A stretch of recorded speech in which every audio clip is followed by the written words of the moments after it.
already streaming. I'm on your window and it says waiting for Brink of Art, April 30th, 6:30 p.m. Yeah, go live. Am I live now? I should be. I'm Am gonna I? refresh the page. Oh yes, okay, you're streaming Ah, now. yes. Right. Okay, so greetings, ladies and ladies, and welcome back to the second day, the second day of Warhammer Fest 2023. There are probably going to be some huge reveals today, and me and Theinrich are going to have a look at them again and share our thoughts about them. Yesterday, the flower bed you have in your room there. what? Oh, you like the flowers? Yes, I like the flower bed you have in your room. Yeah, I'm trying to. Small story about this, about the flowers behind me. So you see this camera kind of arm, this thing right here, this black thing, that's holding my camera here when I'm painting. But the table that I'm using for painting on is too thick to mount this arm on it. So I got myself a little, patch of flower patch to mount that thing on and plant some flowers in my room. So, All right. That out of the way, again, Warhammer Fest is upon us. Shoop. Nope. Yes. Nope. That's all wrong. And we are going to have a look at the reveals. The link I sent you yesterday should still be valid for today's releases as well, although you might have to scroll a little bit further down today. And now I'm just searching for my music that I'm usually playing. Where do I have it? Ah, there it is. Right. I'm typing into the chat if the sound is correct. I don't think there's anyone here yet, but people are gonna be a bit late as usual. I mean, we were too. Yeah. So, sound should be adjusted right now. It's always great. Everything is just going great, and switching on one more light.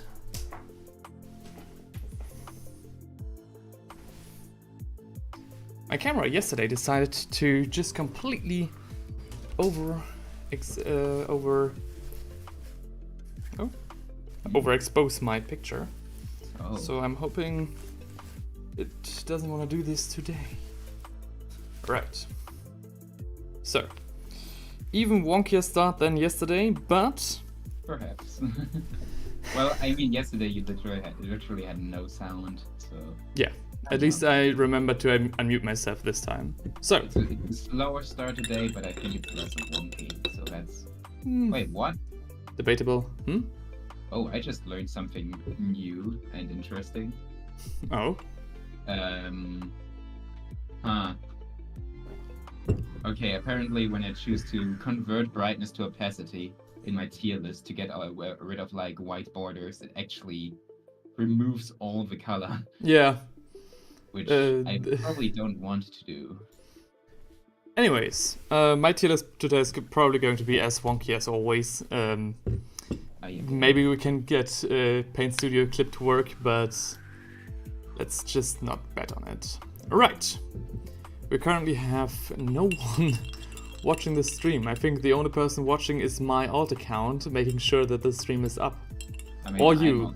Technically watching, I think. Yeah, then it's maybe you. Nice. Weird. So, off to a great start.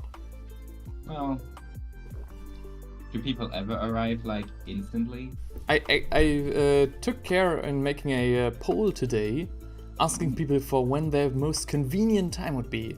And 100% of the people, which means 2 votes, said that 6:30 p.m. would be great. So, yeah, but it's not like they actually made plans. Yeah, of course. Right, but are you on the same page that I am right now? Give me a few seconds more. I'm still sorting some things out. Yes. Do an intro. Right. So, some sort of second intro for the people who didn't get the wonky first one. Welcome everybody to the second day of the Warhammer Fest. Today, just as yesterday, me and my pal Theinrich are going to have a look at the new releases presented today, or yesterday. I actually don't know at what time they present the things. And yeah, we're going to have a look at them, discuss our thoughts, share our reactions, and then make a tier list, crowning the most extravagant and least impressive model of today. That's right. Yesterday, the most impressive model was the big brain, the Neuralink brain thingy. The Neurotyrant. That really stunned us. Yeah. So I'm excited. Maybe we'll see someone today who'll beat it. I doubt it, frankly. Well, but I wonder if. But I also doubt we'll see something as boring as yesterday's Space Marines reveal. So that's probably also as well. So the Infernus squad of yesterday really let us down. The Neurotyrant of yesterday was absolutely amazing. The Tyrant range in general was great. And hey, Ezreal is back again. Hey, Ezreal, yeah. So, yeah, I think, let's just get going. Today are going to be the first solid reveals of the old world, and I can't wait to see what they're going to look like, as I'm really hoping for some great models there, and hopefully the game launching and we're next starting year, with the one you're probably the most excited for too, so... Isn't that something? That is something. So, the first thing is Warhammer Age of Sigmar.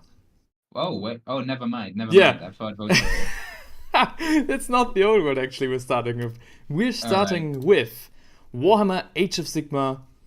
Hey, JD's also there. Yes.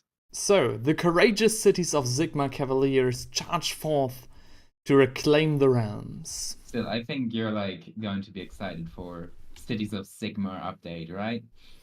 Yeah. It's gonna be... the new horsemen, not just Holy Roman Empire horsemen, no, actually high fantasy horsemen. So this is something I kind of hoped for when they revealed the Cities of Sigmar. I can already tell with the first two horsemen that I'm seeing that they really are introducing styles from all the factions. I see, of course, hugely inspired by the Empire, but I also see some Art Deco, the typical dwarven style.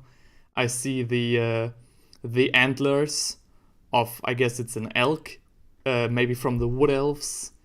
Yeah. So I'm really hoping I didn't really see the dwarven inspiration, but they certainly are armored.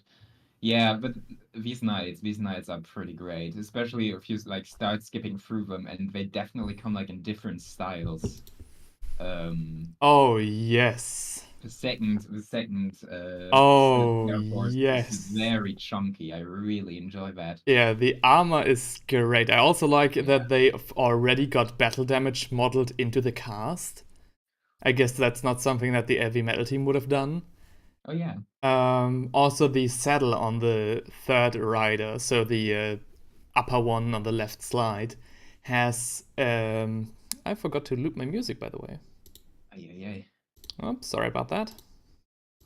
Okay, let's do that again. Has a saddle more adjacent to the, Knights of the Realm, what the Bretonnia had, the Knights of the Grey Knights. This thick wooden saddle. Yeah. Also, they look. When it comes to the armor, they actually remind me more of demi-griffins than cavalry is back then, because they're just so chunky and big. Yeah. These horses are bigger than the demi-griffs back in the old world. You might actually be right. Right. These are really following. Funny. Yeah, these are following the new proportions. Of course, they are going to be bigger than the. Sheesh. Yeah. I mean, you can already see it somewhat with the legs being very long. I think that's incredibly funny. Back then, the demigriffs were the biggest thing the Empire could have, and now it's the horses. Who knows? Maybe we will get Cities of Sigmar's demigriffs. Wouldn't that be? That would be. That would be cool. Really cool. So, next slide, the standard bearer. Hell yeah! Yes. Fully modeled standard. I'm not sure if this thing is a decal or if it's actually modeled in. I think what we saw at the Adepticon was that this was one of the possible coat of arms the cities of Sigmar could have. Decal. So I think, yeah, that it's probably a decal. But also, interesting design with the flag, with these little... In general, all the little pauldron, all the shields, they are going to need a lot of decals, so they'll probably release, a Cities of Sigmar decal transfer sheet. Oh yeah, just you're for this. right. These are decals as well, of course, yeah. Yes. I kind of wish the flag would wave like into a different direction, because right now I don't know, isn't the horse moving? Yeah, that's the thing that I wanted to say as well. These horses, in contrast to the Bretonnian and Imperial Knight horses, Yeah. are moving way slower, which I think really is great for the kind of armor they're wearing, like more chunky, more thick plate, especially the weapons as well. So you really get not this kind of like heavy charge. These are more adjacent to like Chaos Knights in terms of armor and in terms of posturing. So I think it's interesting to see the banner waving in front of them. Yeah. So in a different wind direction, which is great. This model would have usually been like in fantasy, this model would have been the army standard bearer, like a noble on a horse. Absolutely. Games Workshop really has gone for like bigger and more quality sculpts. Yeah. But in return, you only get like 2 models per box. Oh yeah, you're right. And back then it was 10 models per box, but Yeah, the smaller. big army boxes for like 90 euros, where you got like 120, not 120 models, but 50 models. Yeah. Yeah. If you scroll down, they actually have a comparison. Oh, they do. Oh, Yes. oh, that's sweet. Oh, They're so cute, the old horses. Look at them. Oh I my think gosh. with the knights, like the head of a knight on the old horse doesn't go up to the body of a new horse. Like You're the torso right. of a new horse is higher than the model used to be back then in general. The horses are at least twice as big. Yeah, you're right. Yes, which of course once again is a bit of a shame, because I feel like these horses somehow will not be Altered compatible. They're too big. But I mean, hey, they're Age of Sigmar models, and quite frankly, these are awesome. These Yeah. models are so armored, and armor is the coolest thing about fantasy. Definitely. Like Well, there's Astra is complaining about the lack of helmets, but I only see 2 guys who are not wearing helmets here. Oh yeah. I think there's probably going to be a trend that I've seen also with the Cadians and the Lumineth is that they will put out like a full range. Like for example, if a unit has like 10 miniatures, that you get like 10 helmets with 10 heads with helmets and 10 heads without helmets, or like 6. So there is going to be like enough choice, I think. So One when you more look at thing the that champion... Oh, sorry. yeah. When you look at the guy with the antler helmet, Yeah. what is that snail thingy on his hoof? Yeah, that's something that I want to remark as well. I think what's happening here is there's some kind of twig in the ground, or is there? Maybe if I look at like oh wait, I'm gonna look at the video because they have Yeah. spinny shots. So while you're looking at the video, one more thing that I Oh want. yeah, wait. Oh. You're right. It's like a twig. It's a no. What? It has legs. What Huh? is that? Is that a wait? Is it like a chaos snail just running away from?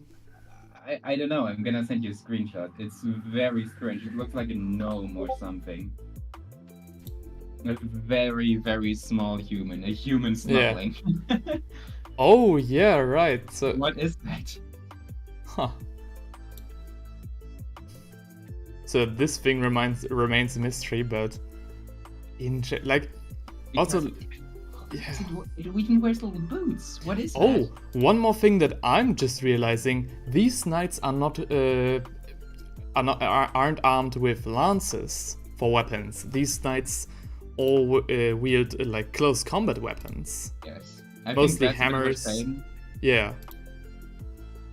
but So maybe this will be some sort of like, in terms of gameplay, this might be considered like somewhat monstrous infantry in terms of armor and weaponry, and maybe they get like a lighter shock cavalry, like the mounted yeomen from Bretonia.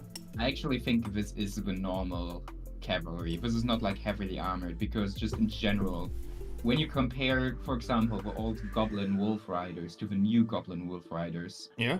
the new Goblin Wolf Riders are huge, but they're still like light cavalry. They're still No. I don't mean it that way. Like, Oh. As a high elf player, my monstrous cavalry are the Dragon Knights. Yeah, the Knights of Kalidor. That's considered in terms of how I should use them as my monstrous cavalry. Not because they're actually monstrous, but because of their equipment and the way that you use them. And my Illyrian Reavers and Silverhelms, those are my actual shock cavalry. Yeah. And I think something similar is going on with the cavalry for the cities of Sigmar, because again, no lances. I don't exactly have the Age of Sigmar rules in my head right now, but having a cavalry that is not using lances for the extra shock, That's right. That's true. that's somewhat weird. I kind and of again, wish they gives- used lances as well. Maybe that will be an Yeah. option. Who knows? Yeah. Who knows? One more thing that I wanted to say about the old Reichsguard is that they really did purposely dig up one of the oldest pictures known of them. Like, the 8th edition or the 9th edition of Fantasy did have, Reichsguard looking better than this one. They purposely pulled out the really? old... Okay. They pulled out the old retro paint job and the thick silver coat, almost like a tin model. So To be fair, I didn't know that. Yeah. yeah, like the models are very much the same, but the paint job they're choosing and the picture they've got is definitely on purpose to make them look even older than they are But now. still, you can like see the size difference alone, and that's Oh yeah, you know. I mean these pictures really illustrate greatly how much Warhammer has and Games Workshop have evolved. Yes. Over How the they time. really turned that quantity into that Yeah. quality. I mean, Yeah. those are 8 knights, and now like 5 or 4 knights are gonna come in one box for the same price. Probably, yeah. Which could be a bit of a shame, but when you look at how the new models Yeah. look, and I'm like, yeah, fair enough. Yeah, exactly. On the other hand, each of these knights has like more details than a noble would have for the Empire, Yes. so it's a fair trade-off. These are actually really cool. I thought these were going to be the first old world knights that they're going to show. Yeah, I thought that too. I was like, oh, you're gonna be excited for this. It's Imperium Riders for Old World. No, it's Age of Sigmar. Well, So good. if this is not the great reveal for the old world, and I haven't been spoiled about the old world yet, I really hope it's not just another blender render of some weapons for the old world. Can I spoil you a bit? Because No. No. Please, sir. I'm just saying you're gonna be a bit disappointed. No, don't do this to me. So, quickly. 4 warriors of Grimhold and Usher in Dawnbringers. None of those words are in the Bible. I don't know what that means. What? Actually, 4 warriors of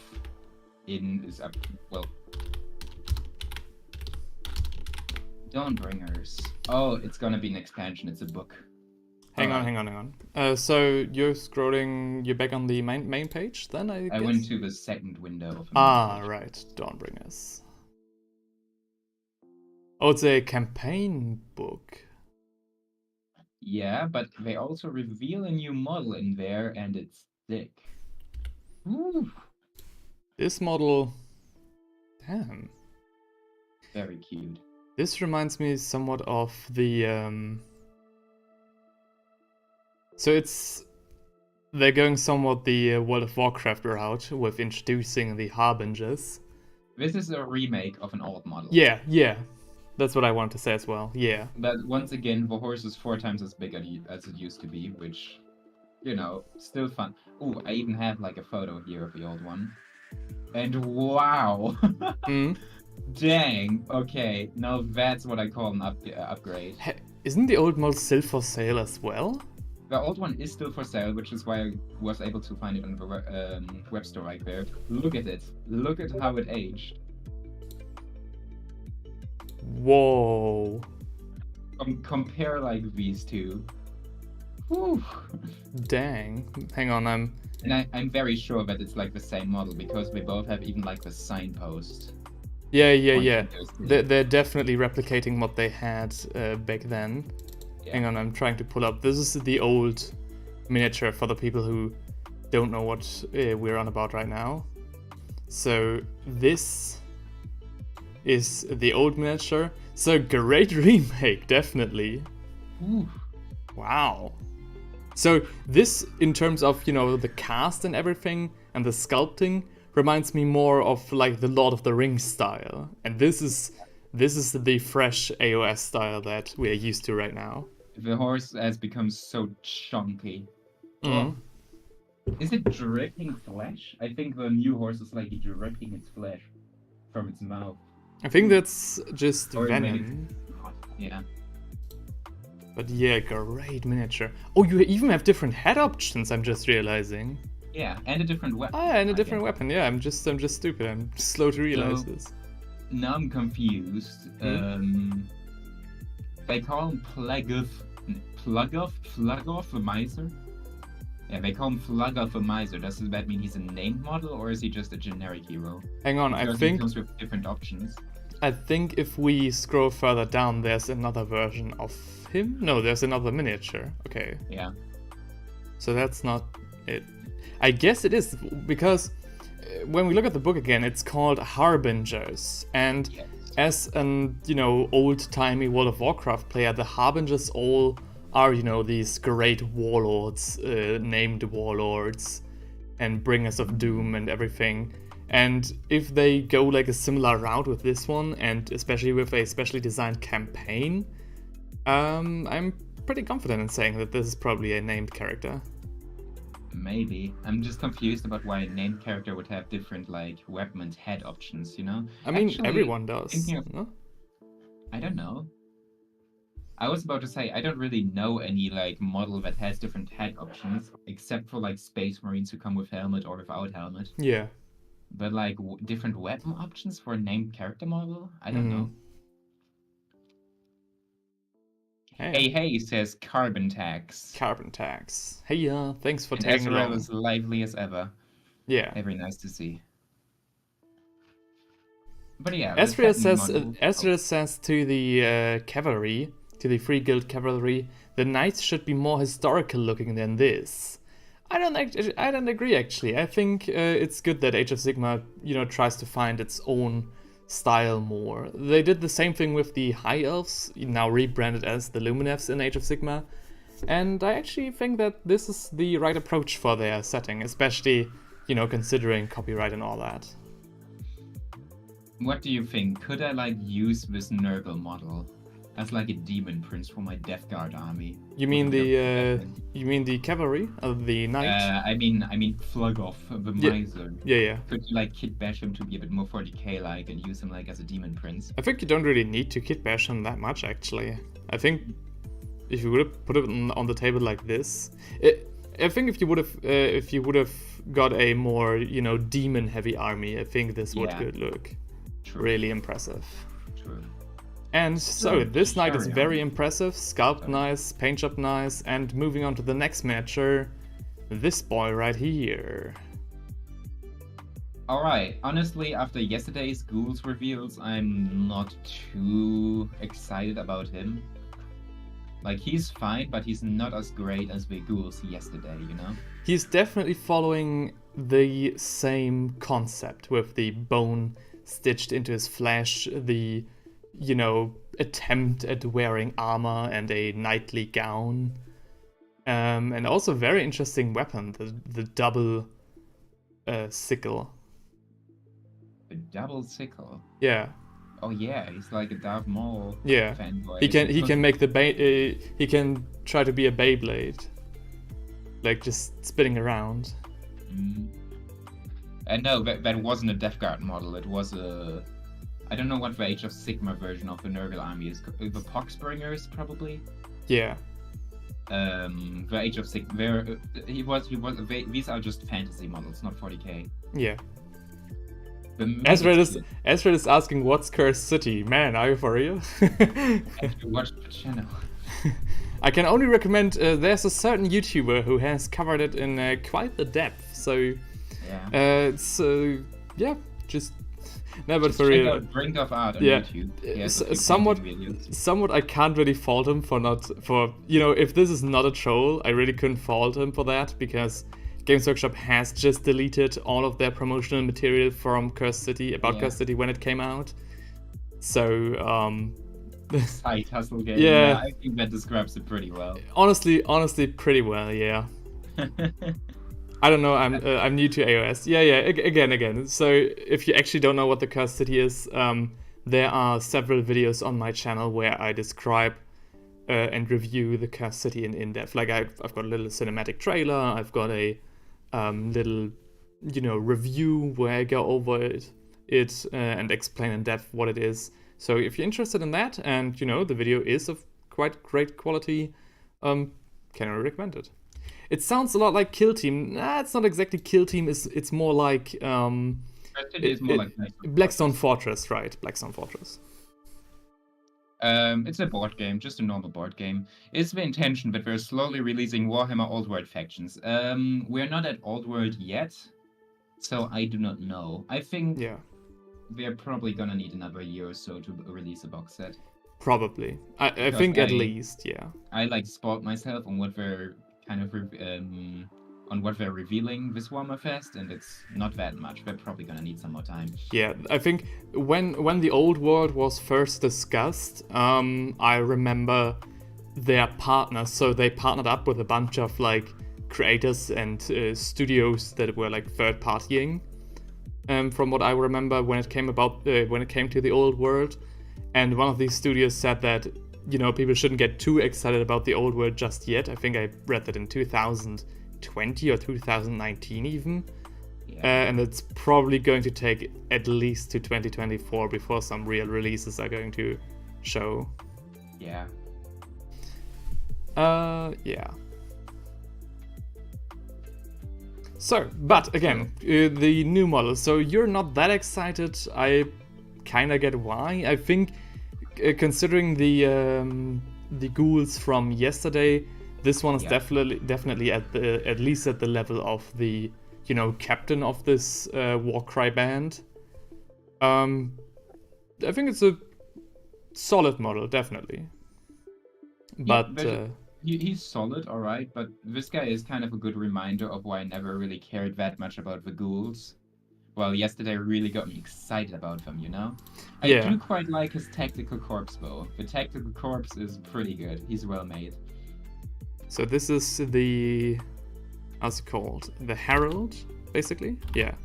Honestly, also the anatomy of his arm is a bit weird. I don't know. Is it? It's a bit long, isn't it? I think, yeah, it's isn't that kind of like something that, for example, Wendigos also have, like the elongated limbs? I think this is just Maybe. some stylistic choice for Yeah. them. It's what I would think. I think it only looks weird because he's kind of hunched over. He doesn't stand up straight, so him being very lanky and slim doesn't really Yeah. come across well. So, Fjori, the is there- Grimhold Exile. oh, of course, we need a Oh, wow, dwarf to it's- combat this guy. Yeah, it's a new white dwarf model, eh? Oh damn, yeah. So for everyone not in the know, the White Dwarf is a model specifically designed, as a celebratory model for the magazine The White Dwarf, and it's been beloved by fans ever since. But Games Workshop has really, kind of cut it out lately and just is reusing, Fire Slayer models like this one to, slap a white paint job on and say, oh, Yeah. it's the White Dwarf. So Well, that's they've done the it running gag once, here. But they've done it once, but that was already bad enough. The thing is, they've done it once, but since they did it, no new White Dwarf model ever came out. So That's true, and this Fire Slayer looks exactly like that White Dwarf model, except he carries hammers instead of axes. His hammer is burning, that's really cool. And I like the pose, and quite frankly, this is a model I've started realizing I would probably really enjoy painting Fire Slayers because they show so much skin and they're so muscly and brawny.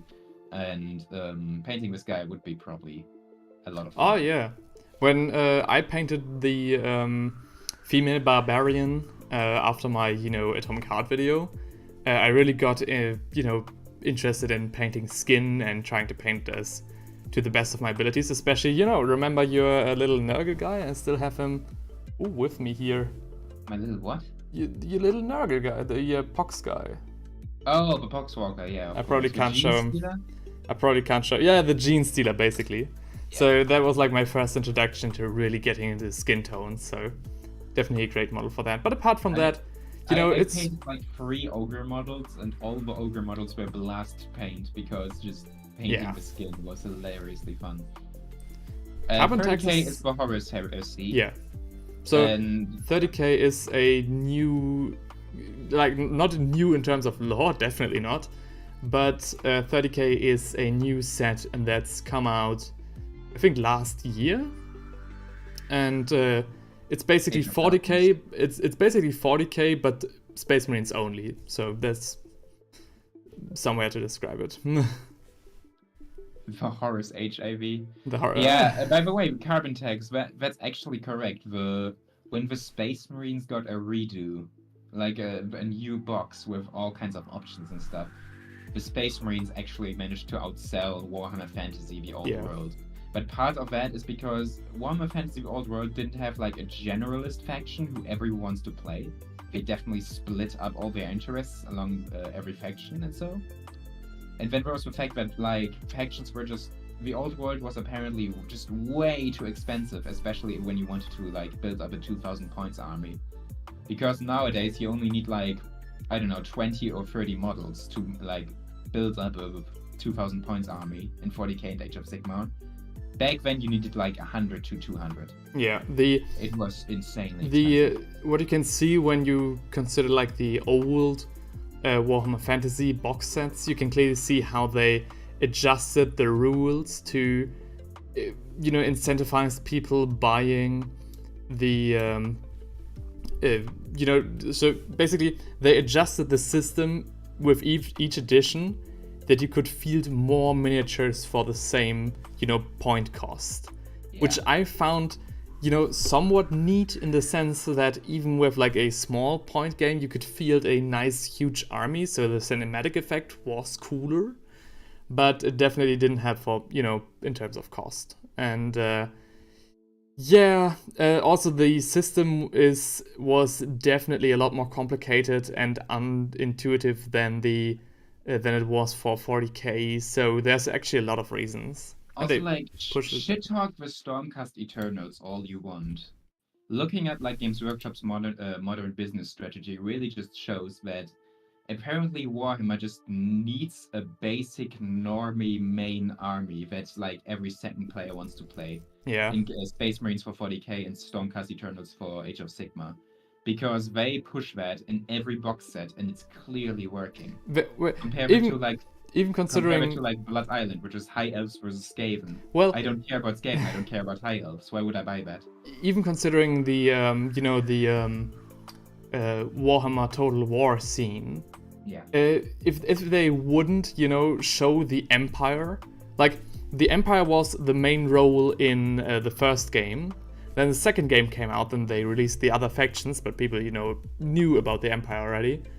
And every time they combine games, especially with Warhammer 3, they show Karl Franz as the main guy, the Emperor as the main, heroic faction. Yeah. So even there they somewhat did it, you could argue. So yeah, in terms of business strategy, it's the right choice.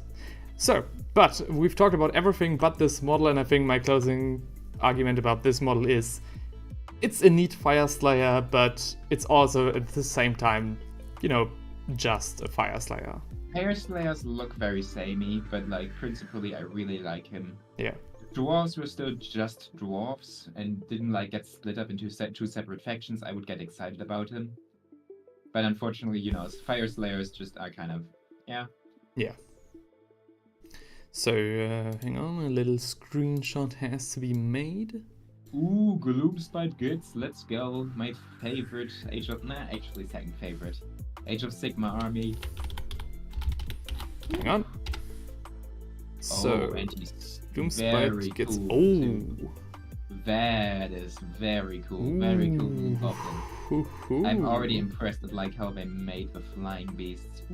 Oh wow, they really, they leaned onto how they made the bats in the Cursed City. Yeah. So hence they figured that system out, they really lean into it. It's great. I mean, I would too. Yeah, definitely. Hey, I'm not trying to trash talk here, I'm just saying. Yeah. So... That's a sick goblin. What kind of skull is that? Is that just like a huge orc? Or is it looks like an orc, doesn't it? You're right. That does look like a big orc. And I mean, orcs are big. Oh, maybe it's a squig. Maybe it's a squig. You're right. Especially looking at the tail. Yeah. The spine and everything. That's probably a squig head. Yeah, cool. I didn't realize squigs even had tails. No, that's the spine. That's the spine. I mean, I didn't realize squigs even had spines and shit. Okay. I thought they were just, yeah, there's just one ball of. Just balls of mushroom flesh that moves around somehow. Yeah, a big mouth that's leaping at you. But yeah, this is once again a cool goblin. I wonder what his rules are. Yeah. I really need to get back into like painting goblins because I never really did it, but like lore-wise, I always liked them a lot. Well, yeah. Again, also an extraordinary paint job. Like, yeah, lots of details, a lot of small details. And once again, I have to say, GameStrucker Rob is doing a great job at like showing what is a night goblin. Like, you can clearly look at this model and say that's a night goblin. He's not wearing the hood. He's not like completely dressed in black. He's wearing like a skull, but he's clearly still not just a goblin. He's a night goblin. Yeah. That's cool. I like that. Also, considering how the Gloomspite kids always have this mushroom theme with them, they're also paying close attention to that with the big mushroom on his base and the mushrooms on his pouch. I mean, that's a night goblin thing, yeah. Yeah. This goblin's great, but I personally think the Nurgle model looks a bit better. I mean, yeah, of course. I mean, but this is probably one of the coolest looking goblins so far, apart from the one warband. He fits into the same roster as the warband that got revealed at the Adepticon, if you remember correctly. I don't know. I think a lot of Night Goblin models look really cool. The Gobbapalooza is fucking awesome.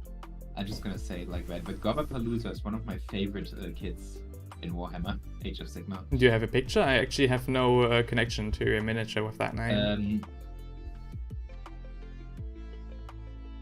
Oh, shit. What?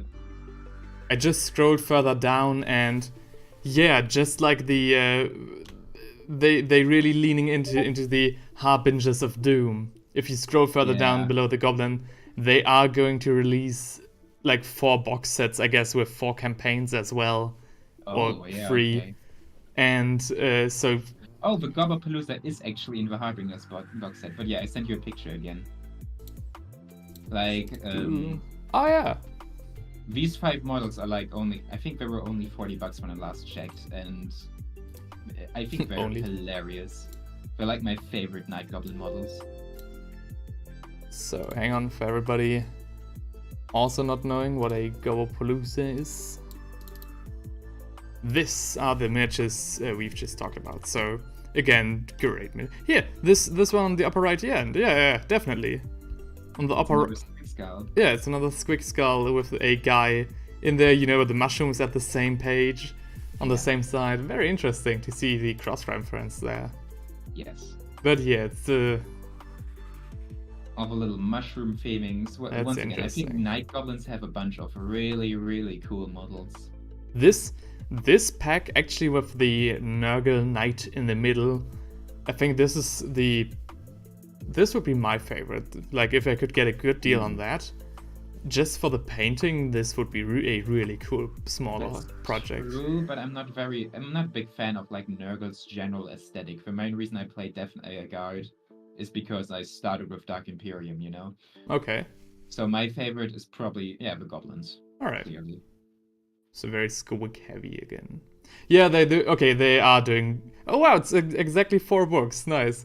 So they are leaning into the Arcs of Omen theme as again with, 4 books and everything with a special campaign and so on. So interesting, right? Nurgle pack. Oh, Nurgle. Okay. Yeah, true. You could use you can use the plague drones in 40k as demons. Mm. And you could probably use like the general infantry models of Nurgle as possessed. Oh yeah. Yeah, right. Ooh, that's cool. Right. So honestly, like today, I think today we will not have half as many reveals as yesterday, obviously. Yeah. But at the same time, like the models they've shown already, I'm already pretty happy. Yeah. Those were cool models. The Goblin is great, the Fire Slayer is solid, the Ghoul is also very solid, and the Nurgle Knight is just... Sick. And I'm looking at the next model they're revealing, and I'm getting really excited just by the thumbnail alone. So, you are back at the first page, yes. And the next one is Age of Sigmar as well. Ironjaws Maw Grunta. Yeah. Holy shit, that thing actually makes me want to play Ironjaws. Damn. Wow, there's even space for another orc. How big is this thing? This thing is a big pig. This is a Ganon-sized pig, alright? This is... Oh, hell yeah. I want this thing. Sheesh. Like, this thing makes me want to play orcs again, honestly, because wow. Pigs are very cool. Like, fantasy pigs are actually really, really cool. And this thing is the coolest fantasy pig I've seen in a while. It's just humongous, and with the 4 big tusks, and the another orc standing down there. Damn. Yeah. So yeah, awesome. Wow. Let's look at. Okay, no detail shots, unfortunately, for some reason. It's the only reveal, but like. Yeah. I mean, that's enough for me. It's great. I really hope it doesn't cost like $100 because. Oh gosh. The 40k Shark Skrig. It reminds me of that, and I also really loved that one. I got more reminded of the 40k Squigoth, the Forgeworld model. Something about orcs riding animals is just the coolest thing ever. Yeah. Also, So this also doesn't have the, the normal, like, I don't know how they call it, reins of a horse. Like, instead it has, like, big chains that are clipped into his ears. Yeah. Bodyguard right on the side. Let's go. I presume there's another one on the other side. It's like a chariot. It is a chariot, yeah. It is just an orc chariot. Yeah. Wow. This is what happens when you... Yeah. What I really want now is the return of Gorvet's Iron Fist. Oh yeah. But instead of like his old boar he rode on. Oh yeah, he's riding this thing. Oh damn. Because, also like I love the detail here again. Like we're working with like great armor panels here. But they are sculpted to the maximum with the, already sculpted in battle damage and the chisels and, even small things like the snot coming out of his snout while running of the pig, of the Maw Grunta itself. Yeah. This is just really cool. Also, I love... Wow, his bodyguard even has like a pig helmet. Are you seeing this?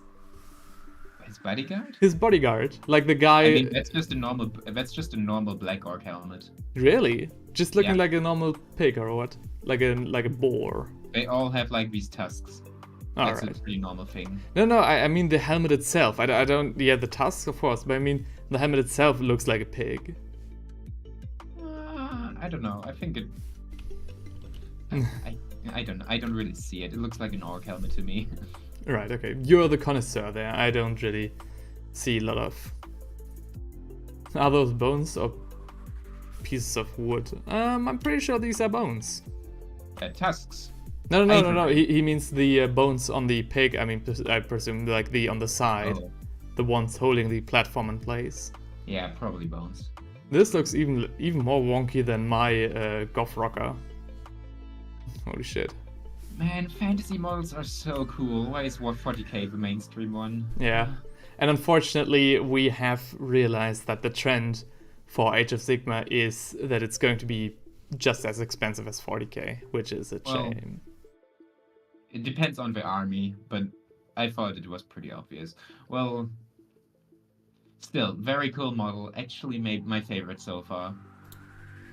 Oh, favorite, I don't know, but great model to be sure. There are probably, I guess, this will, just as with the Beast Snaggers, this will also cause maybe somewhat of a range, not a range update, but also like maybe smaller pigs that follow in its wake. I mean, they already have the Gore Gruntas, and they are even shouting those out. So I don't think. I feel like the new the Gore Gruntas we have right now will suffice. Gore Gruntas are really cool too. So this was just one model, a great one to be sure. Yeah. And then next up, we're going to 40k, and I think the next it's not 30k. Okay, 30k, but it's a good example of why I care about fantasy models and I don't care about 40k models. What, you don't like the Knight Cerastus? This shit is goofy, okay? I could like, a human could snap that thing in half. Okay, this thing is goofy as fuck. I think it's so cool. Like, there's been... I also really don't like the Knight Cerastus pattern myself. I'm also more of a fan of the classic Knight and the, bigger, like any Knight who has like this compact, hunched over posture and everything, the big armor plates. I think this pattern is a little bit, I always looked at this as a little bit weird for the Imperium to use such a slender design somewhat. But then I got more into the lore behind this pattern of knights. And these are actually knights from, these knights are actually the more advanced version of the usual knights. And these are knights from the golden age of technology. Like, these were the patterns which the usual knights from today are derived from. So these are, objectively speaking, this is the superior pattern as it is more maneuverable, more, individually, I think, kittable. I don't know, to me it looks like you shoot one shot into that upper leg of this thing and it can't walk anymore, it is useless. Yeah. Like you just fire one rocket launcher salvo into its leg and it's useless. Yeah, that's the thing. That's why I also didn't like this pattern at first, because the joints are not as heavily protected as with the usual knights. Like, he looks like he's missing some armor indeed. Ezreal asks why I do not like knights. I don't know, something about the look doesn't really do it to me. I think it's the fact that knights do not have necks. Their heads are like in front of their chests, which looks to me like they're hunched over and a bit like, like a basement dweller mech. Then you give him like, normal knights are cool. The normal knights are really cool. I don't doubt that. Titans are a bit too goofy for my taste, and this thing is very goofy in my opinion, because its legs are very thin and spindly, and its weapon looks like a butt plug. I mean, that's kind of a stretch, isn't it? I think the one design choice I think that most people have commented on are these flags. The crotch flag and the flag on his weapon especially. Considering that these are little spiked metal rods, they are going to damage the mech every step of the way. So these are probably like the thing that people have the most trouble suspending their belief, around. But I don't know. I like the knights. I'm not as much of a fan of the Cerastus pattern, but considering the lore about them, like with the lore, it makes it okay for me. And especially this one, this is also a plastic kit, so usually you could only get these kits at Forge World. And the fact that they are now going to be able to, be purchased at Games Workshop possibly, it'll hopefully drive the price down. I don't think so with Games Workshop, but it should. And also the quality of the cast itself, so everyone who wants to have one of these is going to have a more quality model than they would have with Forge World and their resin casts. Should be noted, I am definitely more of a fantasy fan than a 30k fan, so obviously I prefer like big giants and dragons over mechs. Oh yeah, this also is a 30k 30k model. 30k model. Yeah, of course. Yeah. One thing I kind of wish they did though, like, look at how much space it has on its back. Just let some dude stand on top of it and shoot like down. That would be cool. I don't know. Also and of course it has a hatch for so that you can see the pilot, but it's going to be closed. Yeah. So this is you will not be able to see this dude ever. Yeah. Still a cool detail. I'm actually quite glad they do that. Yeah. Despite the fact that it's a bit pointless. I mean, and every troop carrier has this as well with the detailed inside, which no one is ever going to see. So, especially with a probably, I don't know, what is it gonna cost? 200 euros? Around that? 250 maybe? Or possibly, yeah. A normal knight already costs like 130, so this Cerastus pattern is going to be more expensive. No way, this thing's not going to be more expensive than 200. That would be insane. It's like, the thing is, the Forge World prices were already in this kind of area, and knowing Games Workshop, they will not lower the price. They will just, take over. So I think it's going to cost a lot. Hold on, give me. Yeah, Google Forge, go to Forge World and then. Yeah, how do I get to Forge World? I used to be able to go to Forge World from the Games Workshop website. You should be. I don't know, I wasn't able to. I kind of also want to see like what the old Cerastus model looked like. The old Cerastus model looks exactly like this. So maybe with Cerastus Knight Castigator? What is this? Yeah. No, Knight Lancer. Yeah. Okay. Interesting that they're going to. The old one looked better, but it's that's insane. Yep. That's insanely expensive. Yeah, right. So this was my main reason. It was like a meh kind of titan, a meh kind of knight, and it cost like almost twice as much than the usual knight. So, yeah. The old one looked actually cooler. Yeah, you think? Yeah, I like the old one more. That one, it has a more dynamic pose. I think it's the camera angle. Yeah, possibly. Carbon Text asks, how does 30k work? Do you guys get codexes? Not exactly. Like in 30k, you only have two factions, the Loyalists and the Traitors. Yeah, everyone's space money. Yeah, exactly. And you get like one like kind of overarching codex for both factions each. So, for example, if you wanted to, play the Loyalist side, you'd get one codex for the entire Loyalist range. Although you are probably going to miss this knight now, so I guess they're just having an addendum shipped with the box. In terms of rules, I'm not exactly sure how 30k works. I think it's very much the same as 40k, maybe even more along the lines of 10th edition. I think if I understood it correctly, 30k was more of a testing ground for the 10th edition in terms of rules. But that's about it. It's basically 40k, but Space Marines only again. And the fact that they're now introducing a knight into the mix is interesting, though, because the biggest model you could get for 30k used to be the Kratos tank. Is it Kratos? I don't know. I thought it was gonna be the Dreadnought. The Dreadnought? But I think the tank is bigger than the Dreadnought, though, so you're correct. Yeah. So it is massively.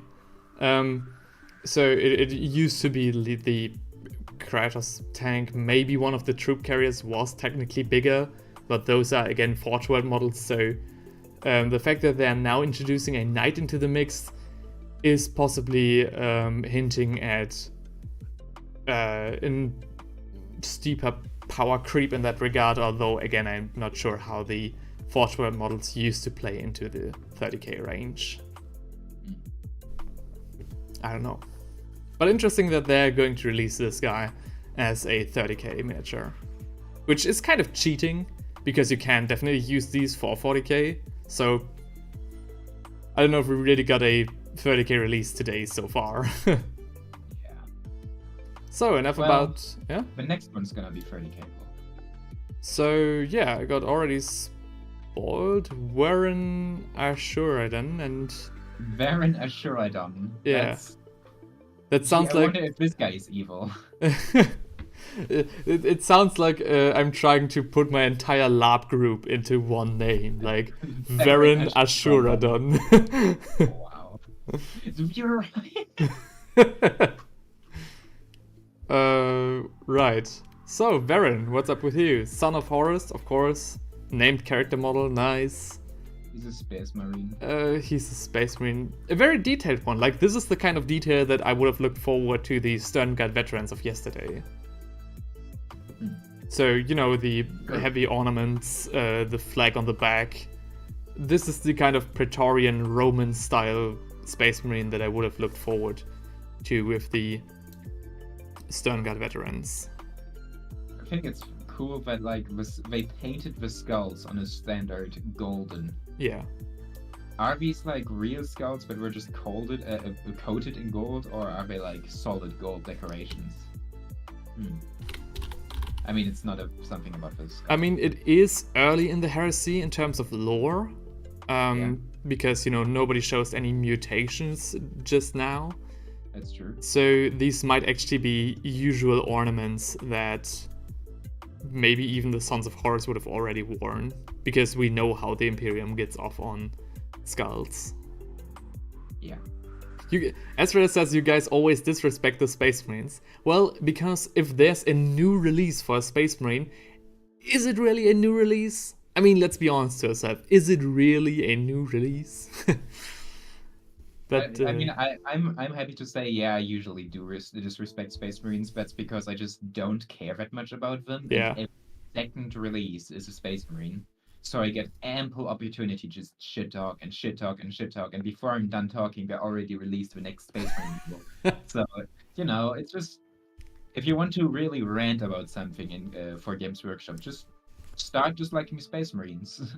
Like, you guys don't, maybe you guys were not there when the 9th edition rolled out for 40k, but the fact that no faction, you have to realize, so many factions had like so old models. The Elder range, I kid you not, is older than the Republic I'm living in currently. Was older. They just got their refresh, you know, recently. Germany. Yeah, the Republic of Germany. The Republic of Germany was younger than some miniatures in the Elder range.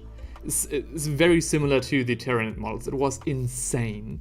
And when the new edition rolled around with the Primaris Marines, they got like 15 lieutenants, you know, every week another one, which was equally insane.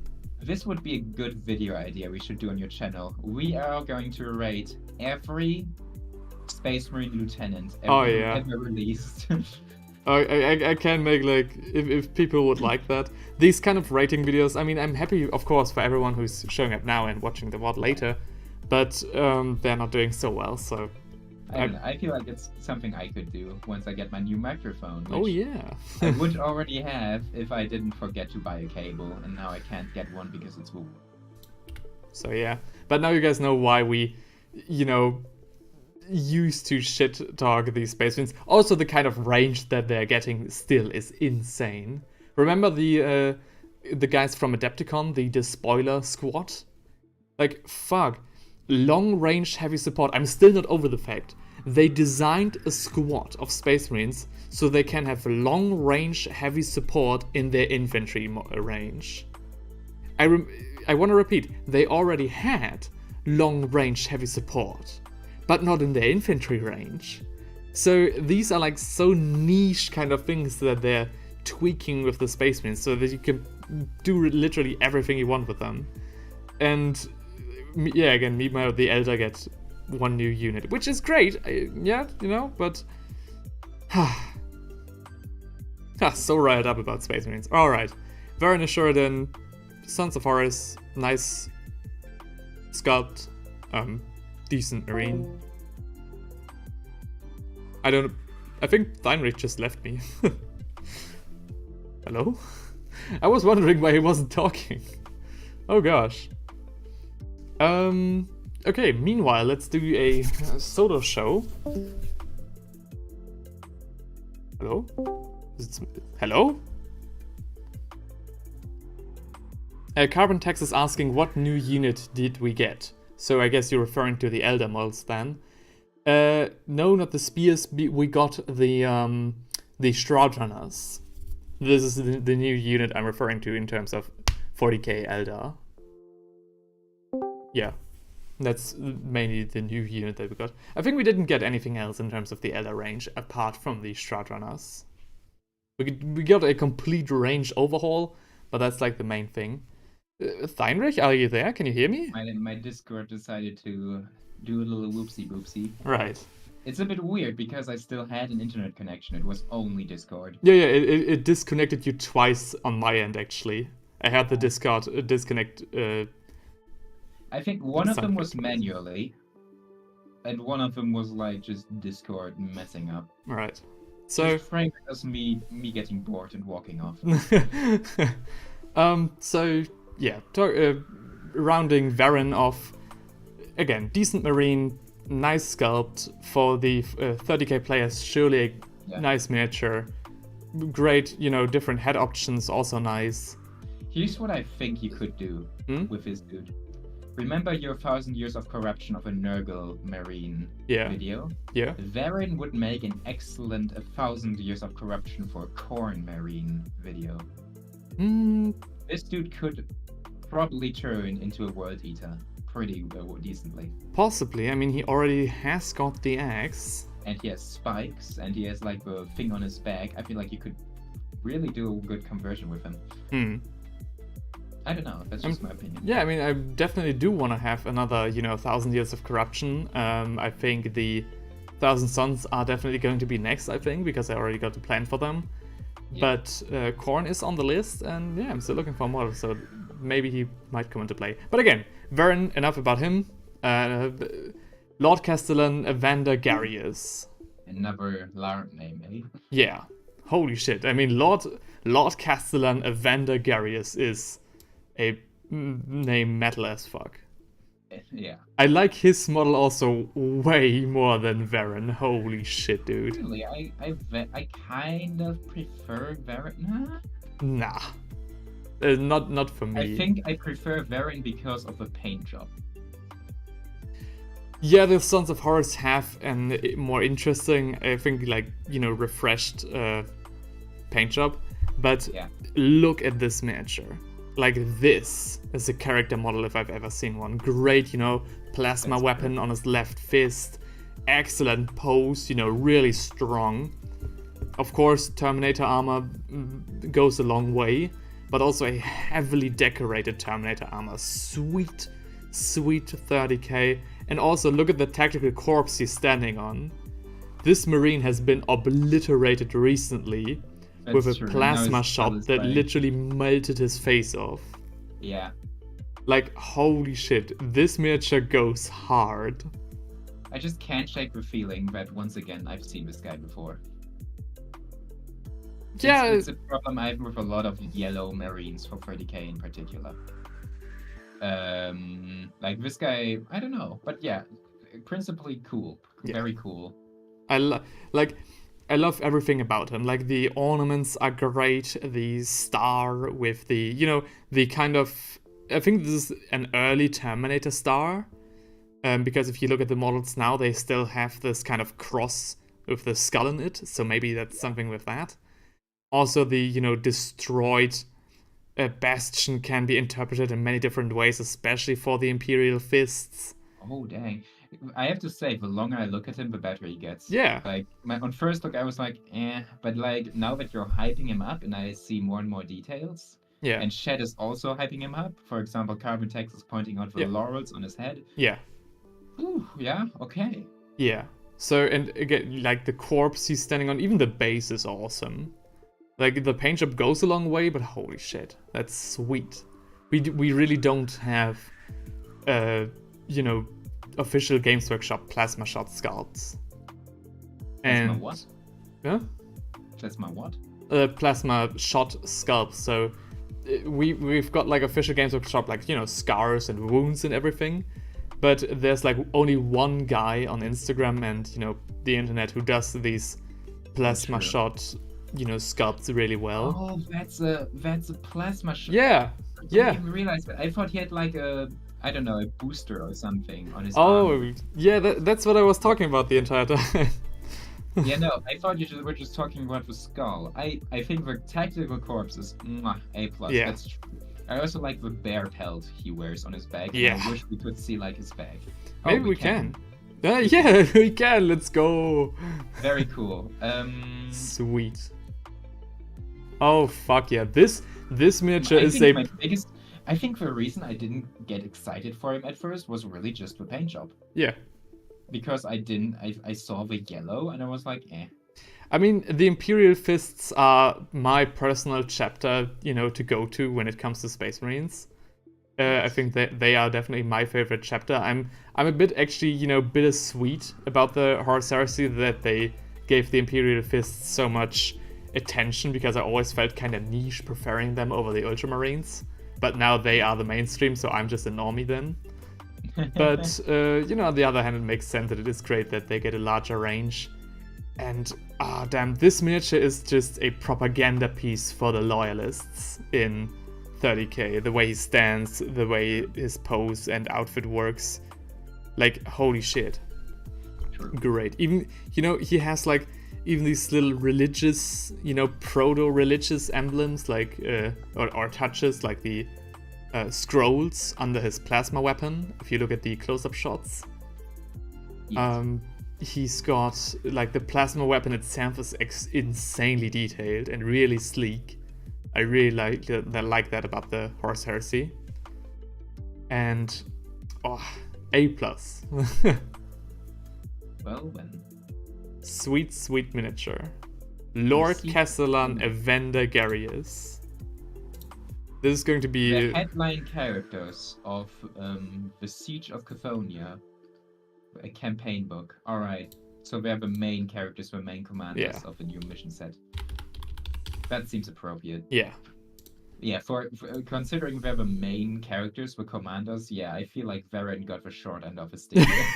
He doesn't look like a commander, he just looks like a champion. Oh, dude, by a long shot. Holy shit. Yeah. Oh, wow, yeah, this is definitely... Like, damn. Sorry, Ashurhaddon, you can't, bruh. Ashurhaddon. I'm still not over his name, Vheren Ashurhaddon. That's... Every Sons of Horus character needs to get this literally add-on on their name, because their father is called Abaddon, so everyone is like, oh, no, not Abaddon, but, you know, it started with Abaddon, and everyone was like, wow, such a cool name. Turns out he's literally the Mr. Smith of the Lunar Wolves, so...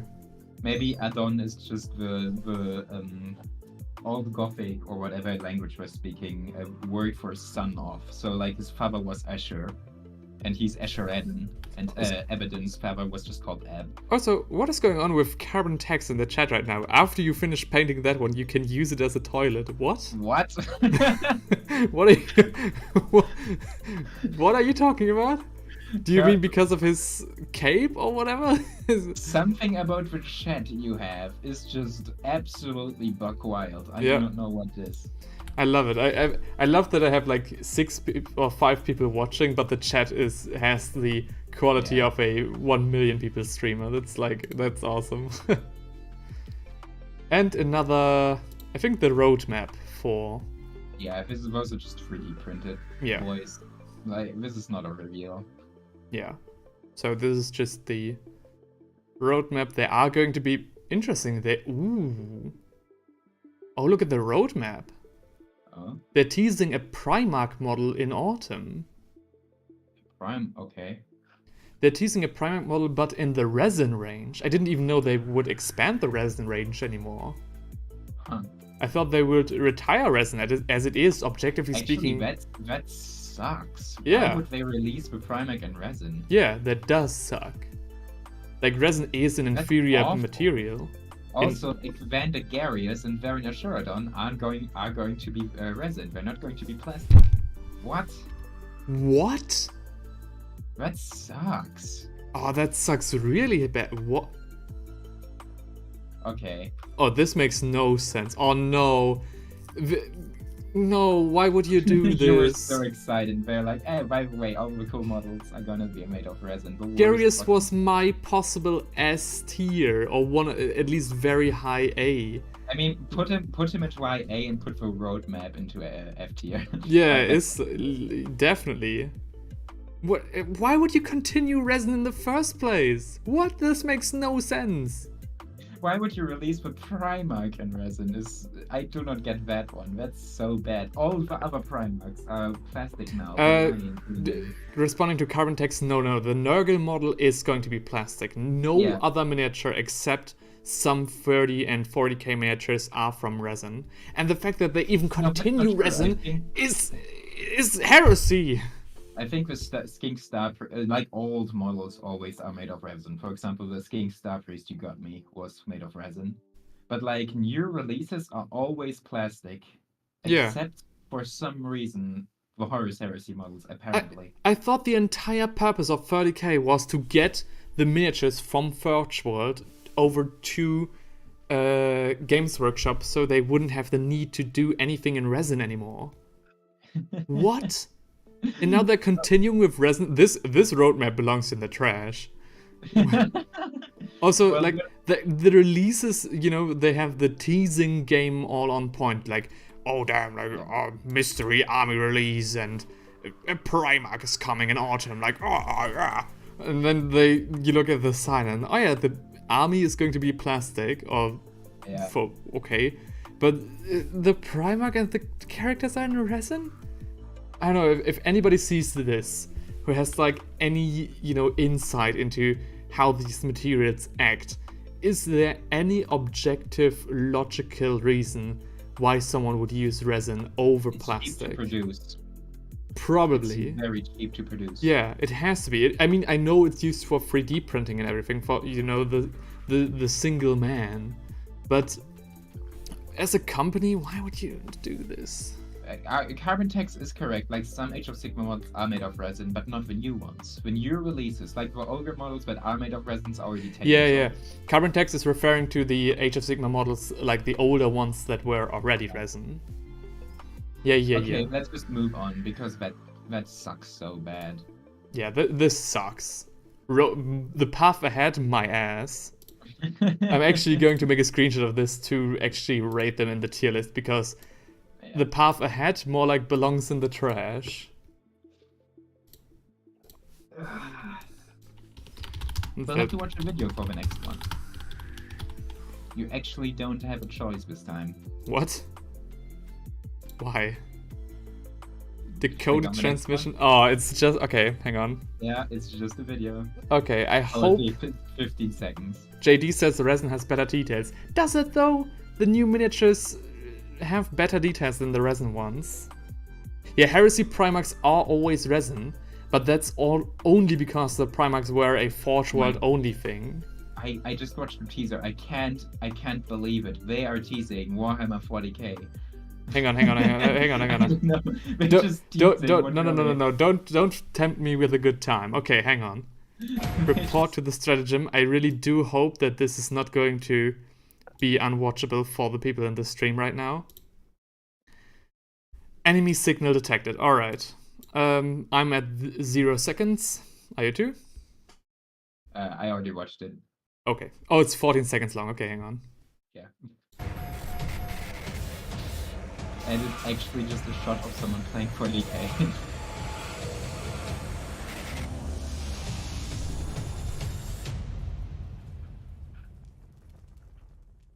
Bruh, what? Well, I'm not able to watch anything. It's just for 30k. I don't know. Yeah. It's just. Oh, maybe it's epic. Oh shit. I saw the word epic on a thumbnail today once. And like I kind of didn't really notice it, but yeah. Someone on YouTube uploaded a video called Epic Confirmed. Oh shit. You might actually be right. Because this would make sense. The first thing I was thinking of, oh, did they, like tease, oh, there's a super heavy contingent coming, and the Titan, of course, they mean the Lancer. And the Heresies just, they just got the short end of the stick here. Yeah. But now their slogan, Command Legions, also makes sense. Sounds like Epic. Yeah. Epic 40k, where everything is very small. Yeah, Carbon Text, we're not referencing the company Epic Games here. We're referencing a game system that was in use ages ago. Like, it's a really old system where you could like have, quote unquote massive battles with legions of, people, but they were just yet like tiny. Google Epic 40k and put on pictures. You'll see what. Yeah, Epic 40k is probably the way to go. Like, you could have like a tank, but it wouldn't be larger than the nail on your thumb, for example. So Epic 40k it's basically Adeptus Titanicus, but even smaller. Epic 40k is actually awesome, in my opinion. Like, the coolest thing about Warhammer Fantasy was just having these massive armies of like actually hundreds upon hundreds of soldiers versus hundreds upon hundreds of soldiers. Yeah. And U40k doesn't have that. It's all skirmish battles. Age of Sigmar is all skirmish battles. 30 soldiers in total are standing on a battlefield. Yeah. But Epic? Yeah. Epic really are grand scale battles. I mean, I did want to get into Titanicus anyways because of the same reason. I wanted to have these larger scale battles with these epic machines. So if Epic is coming, which is kind of insane, this is like they're teasing the old world, they're teasing possibly Epic here. Yeah. They brought out the Horus Heresy like last year. These are like 3 new game systems in 2 years. Maybe it's just because Horus Heresy turned out to be very profitable. Oh yeah, I mean, they were like, oh, if that worked, we should probably make more spin-offs because clearly people want them. I mean, again, the starter box for 30k was insanely well done, in the terms that you could buy it if you want to, share it with a friend, or you could buy it even for your own because it's just, the same miniatures apply to both factions. And on top of that, it was a great value for your money. 180 on Games Workshop and 150 on Kutami, although that's like I think a German-only website. So you got a very good value for your money, which is also the reason why I got myself a box set. Although I'm not, really intending on playing 30k just yet. But this is, Epic might be the reason. Huh. What's that about? We'll have more information soon. Yeah, possibly they're teasing Epic here. I mean, yeah, it's not really a reveal. Yeah. But so I'm gonna actually this is gonna be the one thing I'm not gonna put into my tier list because it is nothing, but it's not like nothing like the Space Marine reveal is. Actually, Are you going to rate it? I do not know where to put it, but I'm gonna try. I'm not going to rate it because it's more like a tease than anything. It has great potential, and at the same time it has no potential. But I feel like I've rated everything so far, so I feel like not rating it would be a huge disservice. So I'm gonna just put it here. Yeah. Azrael says something about Imperial Aeronautica. Yeah, that's another game system, which is basically like a Titanicus, but with like flyers. Actually, I talked about this a few days ago. I found it quite shitty that they made an entire game system for the, flyers and flight squadrons, but not the battleships, like Battlefleet Gothic. So that was, in my mind, weird and stupid. And I have not met anyone ever, even online, who plays Aeronautica, but I guess it sells because it still gets new releases, so... Yeah, I think all the spin-offs of Games Workshop sell better than we think. Possibly, Which is why they keep releasing like, oh, we can also make Epic, we can also make Old World. I mean, Which I hope great. I like the Epic models for 40k, even the old ones. So I'm interested in how they're going to manage the very small scale on the new models as well. So, but now, finally, it's time for the old world. Okay. Let's go. Let's have a look. Once again, I think it's The Paladin and the Tomb King. That sounds like a Warhammer Total War DLC. That's right. Yeah, the Tomb King is a bit on the nose. Yeah, I mean the Paladin as well, but you know. The Paladin, the Tomb King. Spoilers. It's like it's a vampire and yeah. um. Okay. It's two models, which is why I thought you were gonna be as disappointed. We've seen some existing models giving a new lease of life in time for the game. But what of the new models? The good news is they're coming and they look amazing. Yeah.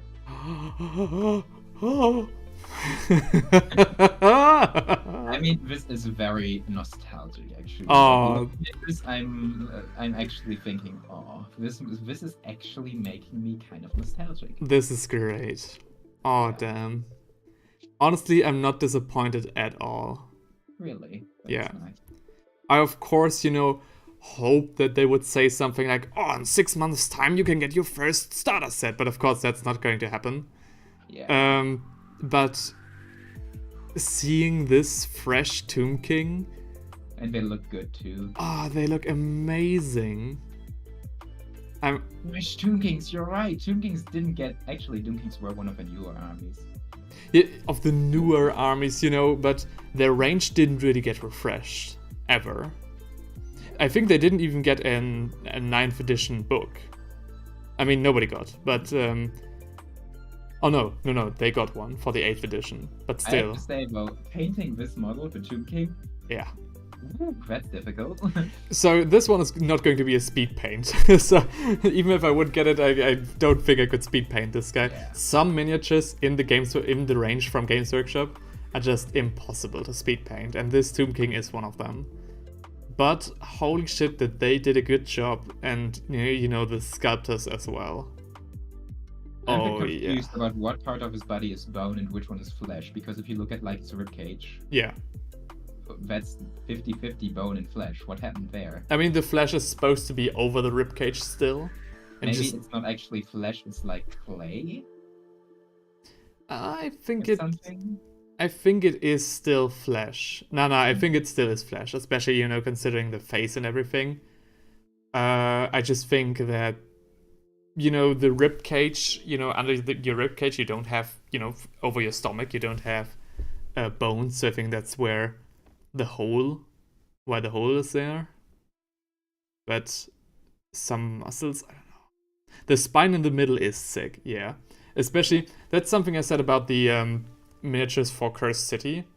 The guardsmen, the Ulfen Watchers, they all had a fully modeled spine behind their ribcage, and you were never going to see it. They had a fully modeled ribcage and a fully modeled spine, although you would put, the armor plate on top of that, so you would never see this. Not really. So you need a magnifying glass and look at it from a certain angle to see it. And maybe these were just testing grounds for the Tomb Kings, because this looks great. Oh, yeah. Dang, I love it. And the Bretonnian is a bit more basic, but he is a new Bretonnia model. Yeah. And it's a bit weird that he's on foot now. That's what I wanted to say as well. Yeah, Bretonnian noble on foot is kind of a bit cursed, but I like the adventure outfit. Like, imagine this guy as a character you encounter on a LARPCon. You could use this as a Dungeon and Dragon. Yeah. Sure. Yeah, holy shit. Like, the orc hat again is also great. I really like, just as with the arm from yesterday, which the Tyrannid had, The Carpet text, what are you doing? What's going on?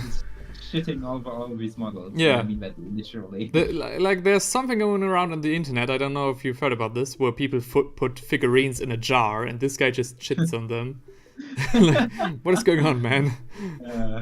If you know what I mean, like current text. What is okay? But yeah, I really like the Bretonnian Knight. I like the armor. They're even leaning in more heavily into the historic armor. Like, I recognize the chainmail and the leather strip on the underside of it.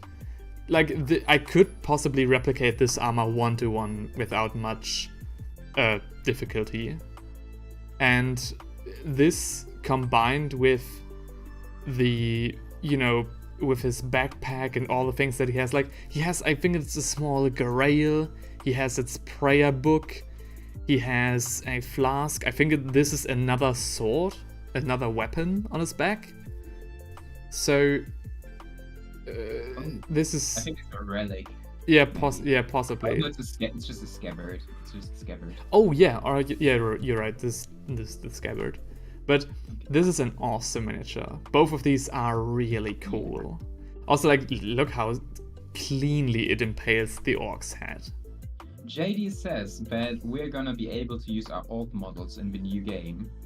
I'm not sure about that due to the base sizes, right? Because these have bigger base sizes than they used to have. Which I think is good, because old base sizes were very small. I think, though, if these are heroes, this still applies, because some heroes did have just a bigger base size. And you could put them on the side of your unit, if the game... Yeah, but all the models were scaled up, from what I've heard. Like, compare this Grail Knight to, like, my old dwarves. My old dwarves don't go up to his hips. Nah, I don't think so. This would be... Nah. I think the old... Or? They go up to his hips. Like, oh shit. Though you have the really old dwarves. Like, compare them to Greywater Fastness. How big are those dwarves? Hold on. I have Greywater Fastness here. Because the miners you've got, these are really old because they're from the 7th edition or 6th edition starter set. And I have old dwarves here.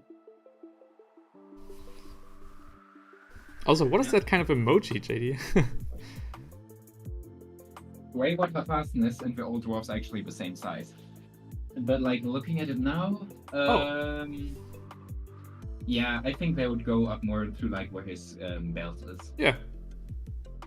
Which is fine for a dwarf, I suppose. Yeah, and I think even, again, if they got the bigger... Like, if they would take the fantasy system 101 for the old world, I think this would still, work out in terms of how the rules were. But on the other hand, they're not going to do this, right? They're going to implement a new system, but I still think we're going to have the rigid army formation that we used to have in fantasy. I don't think they're going to get the Age of Sigmar way. The fact that they're explicitly using square bases is a tell for me that this is the square bases themselves are also a big tell, which is sweet. I love it. Yeah. This is awesome. And I mean, that's like what people want from the old world, right? Good old rank and file battles. Look at the artwork as well. These are the old Codex artworks. Holy shit. Oh. The nostalgia really hits hard with these ones. Yeah. Astrid says, can we see the spruce for these sets? Not in the release, we can't. I have a fantasy sprue right here, but it is like empty for the most part, so you wouldn't get really any information from that. But coming back to the models, both of these are really great, and considering that these are just the tease for what's happening with the old world, and these are already printed as well, or casted, so this is not a 3D render, this is an actually existing model already, there in the material realm. Yes. So it's great. It's so good. I also like how they gave this guy the paint job they gave the other Bretonnian knights when they showcased, the old ones via Instagram and everything. Well, that's true. I mean, that is going to be the Bretonnian paint scheme. Oh, really? Not the classic blue and red? I mean, so far they've painted every Bretonnian model in black and red, right? Yeah, that's true. That's kind of a shame in my opinion, but I guess the soft rebrand is not the worst thing. Oh no, they replaced blue with black. Yeah. Whatever will we do? Oh, the misery. Anyways, those were all the reveals, actually. We're done. We're through. We're through. Then I need It's to over. make some last screenshots. And you need to find out how a tier list works. I need to find out how Studio Clip Studio Paint works. So, this is the new Tomb King. Save. And this is the new Bretonnian. So, hang on, I'm revving up the engine for a great cut in the live stream here, basically. It's not the end, guys. So hold your horses. I don't understand how you're doing it. Okay. If you just... I'm starting to understand why you're having problems pasting your pictures into Clip Studio Paint, because you're not doing it the same way I am doing it. Good. I'm trying to... Let's try to have a look at that right now. But before that, ladies and gentlemen, this were all the releases and teasers for day 2 of the Warhammer Fest 2023, and we're looking at some really great miniatures. So far, apart from Ashurhaddon, no miniature really let me down, and I think Theinrich feels possibly the same, or at least similar. No. Now it's the time for us to actually, put our thoughts in stone and make a tier list, showcasing what we will think of these miniatures. My finished tier list right now. It's filled to the brim with stuff, which is very cool. Ooh, actually, I'm going to add an F tier. You know what? Yeah, I'm going to add an F tier. Right. I'm trying to do the tier list now. So, how do you do it? I'm changing this perspective for you soon. Can you not copy the pictures, please? What? Can you not just copy the pictures you made? You mean with Control and C, right? Yeah, something like that. Control C. Maybe because you saved them as photos. Control V. It doesn't want to do it.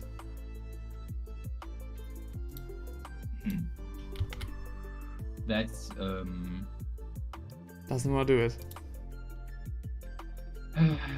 Okay, if you just screenshot them with STRG Shift S.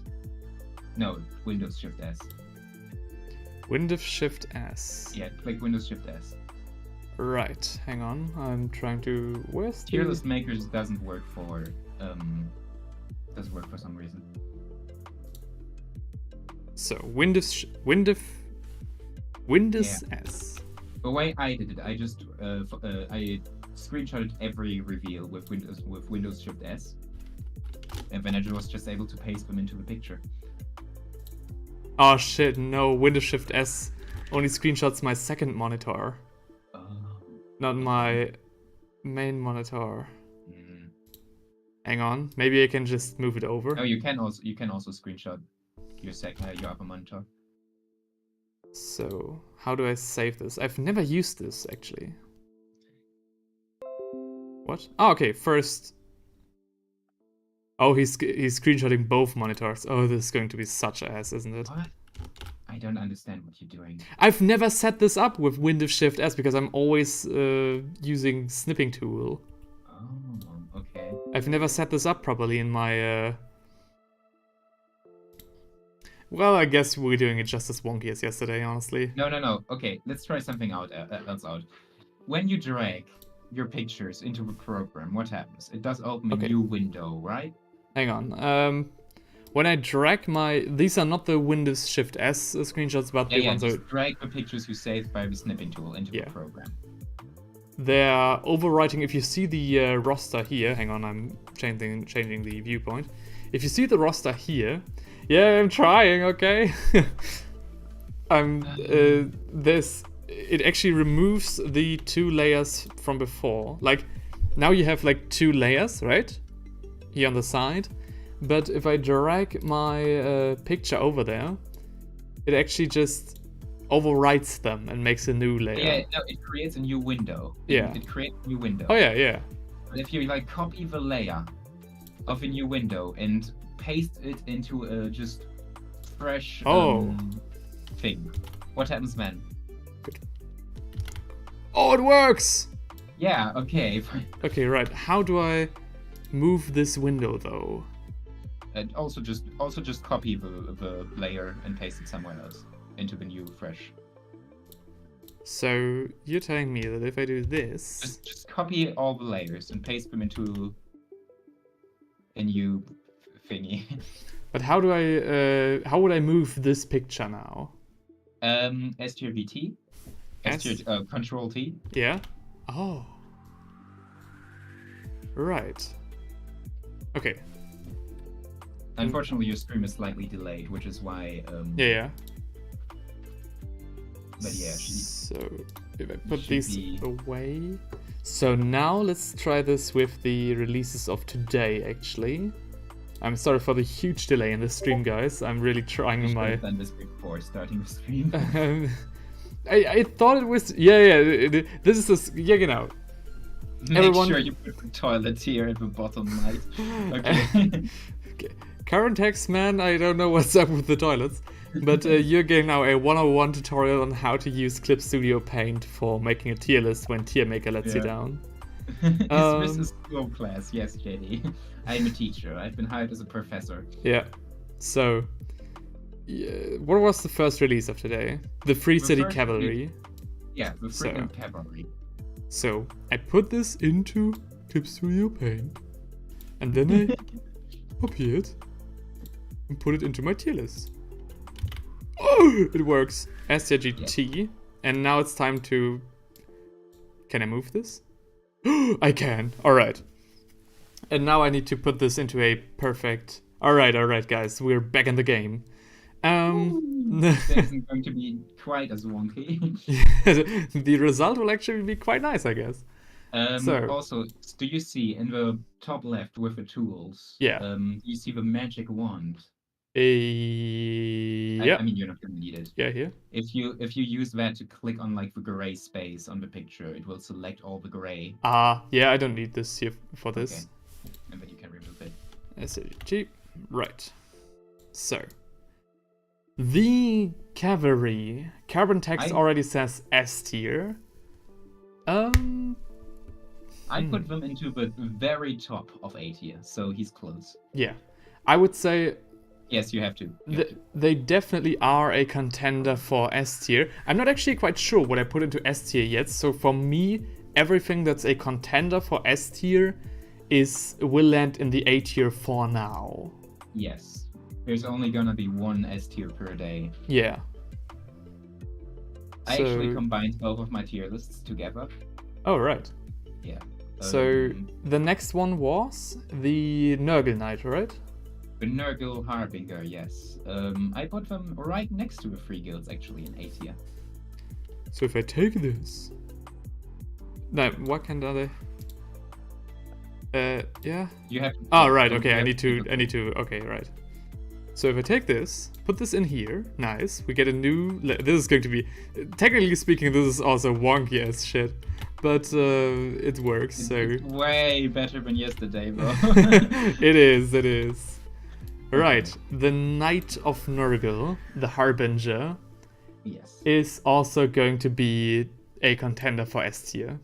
So I'll put it into A. Yeah, I put him into A next to the Free Guild riders. Yeah. Do you like him more or less than the riders, the Free Guild? The Free Guild I technically, Ezreal says S tier model. Yeah, definitely. The only kind of minus points I have with him is that he is, a big, huge character model in a sense. And the Free Guild can easily hold up to the standard just as a unit, for your army. So this is where they're kind of like clashing with one another. I think he's great. Don't get me wrong. He's an amazing miniature. Just for like, a small diorama, I think he could definitely be a joy to behold. But for now, I will put him into A tier. Okay. Yeah. Next off is the Ghoul. The Ghoul. Oh, the Ghoul was the only model of Age of Sigmar range I didn't really like. Where did you put him? Right, let's put him in here. Copy this layer. Yeah, I'm getting the hang of this. Nice. So the Ghoul, let's have a look at him right now. I like him. The thing is, I couldn't honestly... Without major nitpicking, I'm not really able to put him lower than A tier. But compared to the other releases of today, I think he is more along the lines of B. Azrael says even C tier, which I think is also kinda justified. I put him into C tier, true. You put him into C tier? What does the rest of the chat say? We have 4 people currently in the chat. It's a single model with not too much going on. Yes, but I think in terms of a Ghoul, it's basically the most you can do. Carbon Tech says, I reckon on the table he just looks like anything else, unfortunately. Yes. In terms of the sculpt, like a lot of his coolness comes from the paint job they did with him here. And this is also a very high skill paint job, so the average model will probably not look as good. Like, I couldn't replicate this without major difficulties. So I think C tier is maybe a bit harsh, but also at the same time somewhat justified. JD would even say D tier. Nah, I think that's a bit too harsh. That's harsh. That's harsh, but C tier I can definitely see. Shame. I can see. Right. The Fire Slayer. The Fire This Slayer. is very interesting because I think my opinion of the Fire Slayer was very much the same as I had with Garrius. Yeah? In that they were, in my opinion, unexciting models with very cool sculpts. Like, both the Fire Slayer and Garrius were like, yeah, they look like every other Space Marine / Fire Slayer too. But like when you look at all the details, you look at the fire or the laurels or, I don't know, the way the Fire Slayer was made. And I'm like, yeah, okay. I put them both into B tier. Carbon Text calls me the humble pro painter chat. Thank you very much, first of all. I mean, yeah, when I see a model, and especially the paint job by Heavy Metal, I always think of, okay, can I make a, speed painting guide for this model? And as I said previously, some miniatures are just really, like, not speed painting material. And I think this Ghoul is definitely one of them. The Fire Slayer I see similar to what Theinrich says. Yeah. Where did you put him again? B tier. B tier, yeah. Chat seems to agree, and I also agree. Like, he's one of these cases where you don't have a lot to work with as a sculptor. And I think what they did with him is definitely alright. So B tier for the Fire Slayer. Next up is the Goblin Squig. The Goblin Squig. The Squig Goblin. The Squig Goblin. That one got put next to the 3 Guild Knights and the Harbinger into A tier for me. Because I like goblins, and I think all the Age of Sigmar reveals today were just A very tier. neat. Let's have a look. So, he's got an amazing work going on with the flying squigs, so, plus points for that. Very difficult sculpt with the skull around his head. Not the first time they're doing this, but a very great implementation of this kind of style. Very detailed sculpt overall. Yep, honestly, A tier. Not a contender for S tier, to be clear, but A tier to be sure. Ooh, I think I agree with that. I think he is the highest A tier that couldn't be an S tier. Yeah. S tier. So this guy, unable to get the S tier, but definitely an A tier. Yeah.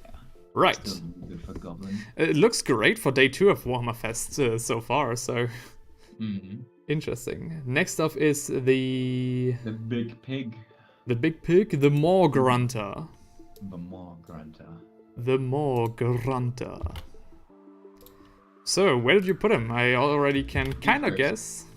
You first. So, the Maw Grunta is a great match. He's going to be literally huge. I think he's going to be the size of what is an Age of Sigmar equivalent? Like Tharion will probably go up to his tusk or something, maybe up to his nose. Astra says S tier for the. I think Eltarion is as high as the pig itself is. Okay, on his rock. I think the boar is gonna be Carnosaur sized, right? I painted my Carnosaur. Yeah. At your place. Yeah. That's. I think it's a good comparison. Yeah. Using a similar base. So this is a very huge model, and also. Definitely, for all the people who want to just get a good model with, but are not too confident in their painting skill, this miniature is definitely able to be speed painted 100%. Yeah. Speed paint that? I don't know. Oh yeah, definitely. Carbon Tech says, have they done Warhammer Underworld reveal? Yes. Yesterday. So if you look at the stream then, you should be able to see that. JD says mid B for the Grunta. Carbon Tech says A. Astra says even S. I think he would also, for me, like put him in B would be a disservice. So I think S tier, like similar to the Goblin, S but A but unable to possess S for me. All right. He's my S tier. He's your S tier. I thought so. He's my S tier. S tier, let's go. S tier, let's go. I actually put him higher than the brain, the Neuro Tyrant. Damn. Yeah. I'm really more excited about the pig than I'm about the tentacle. I think this is a classic case of faction bias, to be honest. I don't think it's a case of faction bias and a case of just preferring fantasy over 40k. Yeah. So double bias, system big, and the big pig bias. just does it for me. Oh. Right. Oh yeah. So interesting. Next up are the 30k models, I guess? Yeah. The Knight. The Knight is next. Oh yes, the Cerastus pattern Knight. I'm guessing you put him into D or something? C. C, actually? Oh wow. That's higher than I would have expected from you. Lowest C, but C nonetheless. Right. Because, I don't know, I looked at the old Knight and I kind of can see why he's cool. Old Knight. So, the Cerastus pattern Knight. The problem with him for me is that he's getting a lot of minus points for some minor things. I like him not as much. JD says S tier. I like him not as much as the usual Knight. What does Carbon Tech say? Bro of art, nice, let's go. I think me and Bro of art, let's go. Like wizards and cool full-on fantasy a lot more than others. Not sure how to explain, but I'm going to use the word wizard, yeah. So Carbon Tech would say E tier, JD says S tier. So interesting, great differentiation in the chat right now. Here we can see a clear difference between JD and I. Yeah. JD, the good old 40k player, puts the pig in mid B. Mm-hmm. I put the pig in S, but he puts the Knight in S tier, and I put him in C. It's an imposing miniature to be sure, and somewhat, if you have this thing in an army, it is going to be more impressive than a usual Knight, I think. Just because of the higher, the better posture. But the extra, like the flag on the crotch, I kind of learned to live with. I don't think it's that big of a deal. But the flag on the weapon, especially the awkward angle that it's dangling here, this is kind of impossible. Yeah. I mean, I can just leave that, to be honest, but it's a hard one for me. Let's say definitely not S, definitely not lower than B, I think. So I think I'll put him into B. Yeah. Like B or Yeah, definitely higher than the Fire Slayer, but kind of, also this miniature was somewhat of a promise that they're really going to phase out resin as a material, and Games Workshop did let me down on that one. I mean, that shouldn't really impact the Knight's rating. That one will that will impact other ratings as well, but I think B is fair, in my opinion, for the Cerastus Knight. Where did you put him? In B, right? C. Oh, yeah, C, right. I mean, C I can also kind of see, but I think B is fair, in my opinion. Okay. Next off is Ashurhaddon. Vheren Ashurhaddon. Vheren Ashurhaddon actually barely beats out the Knight. I like him slightly more than the Knight. Right. He's very generic for a commander, leader, main character. Yes. That's my biggest problem with him. But looks-wise, yeah, he's fine. He's cool. Yeah, he's solid, but especially compared to the other releases, also the other releases in his kind of in his system, compared to Garrius and the Cerastus Knight, he really drew the short end of the stick here. The most impressive thing about him is his banner, and that's only because of the paint job they did there. Like, the non-metallic metal effect on the Horus is amazing. Yeah. But yeah, for a named character, I would put that in a jar as Caravan Tank. Caravan, what are you on about? Like, bro. And Ezra says E tier. E tier I think is a bit harsh, but I would put him into... Oh, I just realized my Tierlist doesn't have an E tier. It just straight up goes from D to from F. D to F. The letter E exists. Base. Whoops. Maybe I should like if I would try to represent every tier, this guy would possibly land in D tier. But the sculpt on the mini itself is quite nice, so I'm going to put him into C tier. Again, these ratings are compared to the other releases, not all the other miniatures that are on the market right now. For people fuming how I could do this to a Son of the War Master. How dare you? How dare you? Yeah, and now, for someone that I really got excited about, Lord Castellan, Garrius. Isn't it funny how both our S tiers are like yellow? Actually, is he your S tier or is he your A tier? Again, yeah, this guy is definitely a contender for S tier. Definitely. Like, of all the Space Marines, including the ones from yesterday, this man is possibly the most outstanding. As I said, this man is pure propaganda material for the Loyalists right here. His base is amazing, the Traitor Marine with the plasma hole in his chest. The posture is great. I like someone in the chat said that as well. The knight kind of pattern helmet is great. Super nice ornaments on the armor. Everything about him is just right. He is definitely A tier, maybe even S, but we'll get to see that as we continue to rate this stuff. Easy A tier for me. So you actually do not have a model where you would say that's my instant S tier. Yeah, and that's only because of the great range of awesome releases of today. Like, yesterday it was quite easy to say what's an S tier for me, but today it was just so great that JD sent me actually something. Sent you something? JD sent me something that reads, hang on. There will be new models for many factions, both plastic and resin, as well as returning models for many factions.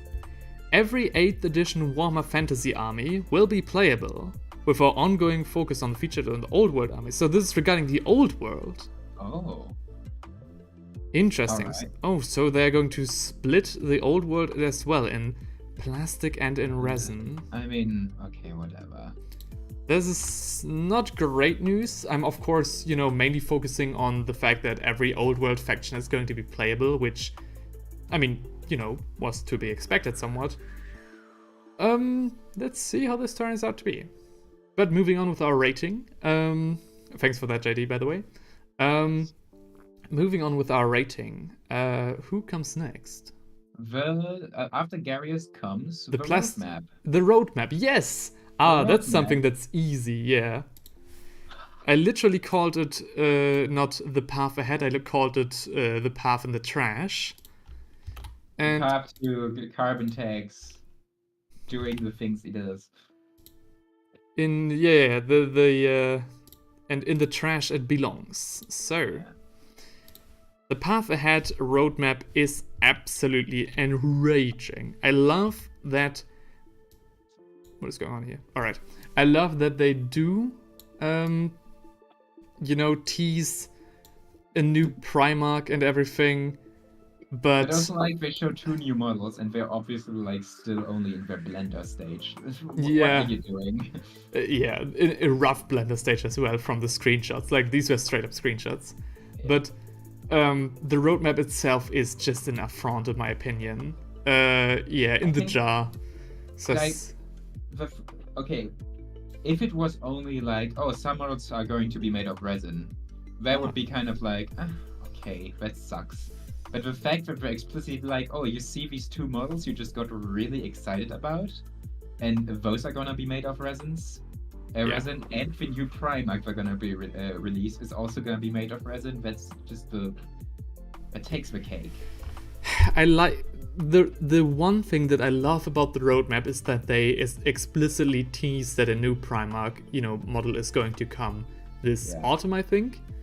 As well as a mystery army release, which for 30k is actually somewhat surprising, as I think every Space Marine chapter has an upgrade kit already. So who knows what they're going to mean with that. But the fact that they are going to release a Primarch and he is going to be made of resin is, unbelievably unfortunate in my opinion. So yeah, in the trash it belongs. There are some cool stuffs about it, but the resin thing just is not okay. This is my lowest rated reveal of both days. Yeah. Even lower than the Flamer Boys, because at least, like, I don't know. It was the only reveal where I actually was really like, ugh, that sucks. Yeah. This is not alright. This is not alright. Epic 40k. Epic 40k, yes. I actually did not use a screenshot for that because I wasn't sure on how to rate it. Where did you put it? I put it next to the Stern Guard because my reaction to the Stern Guards was, this is nothing. This is kind of eh.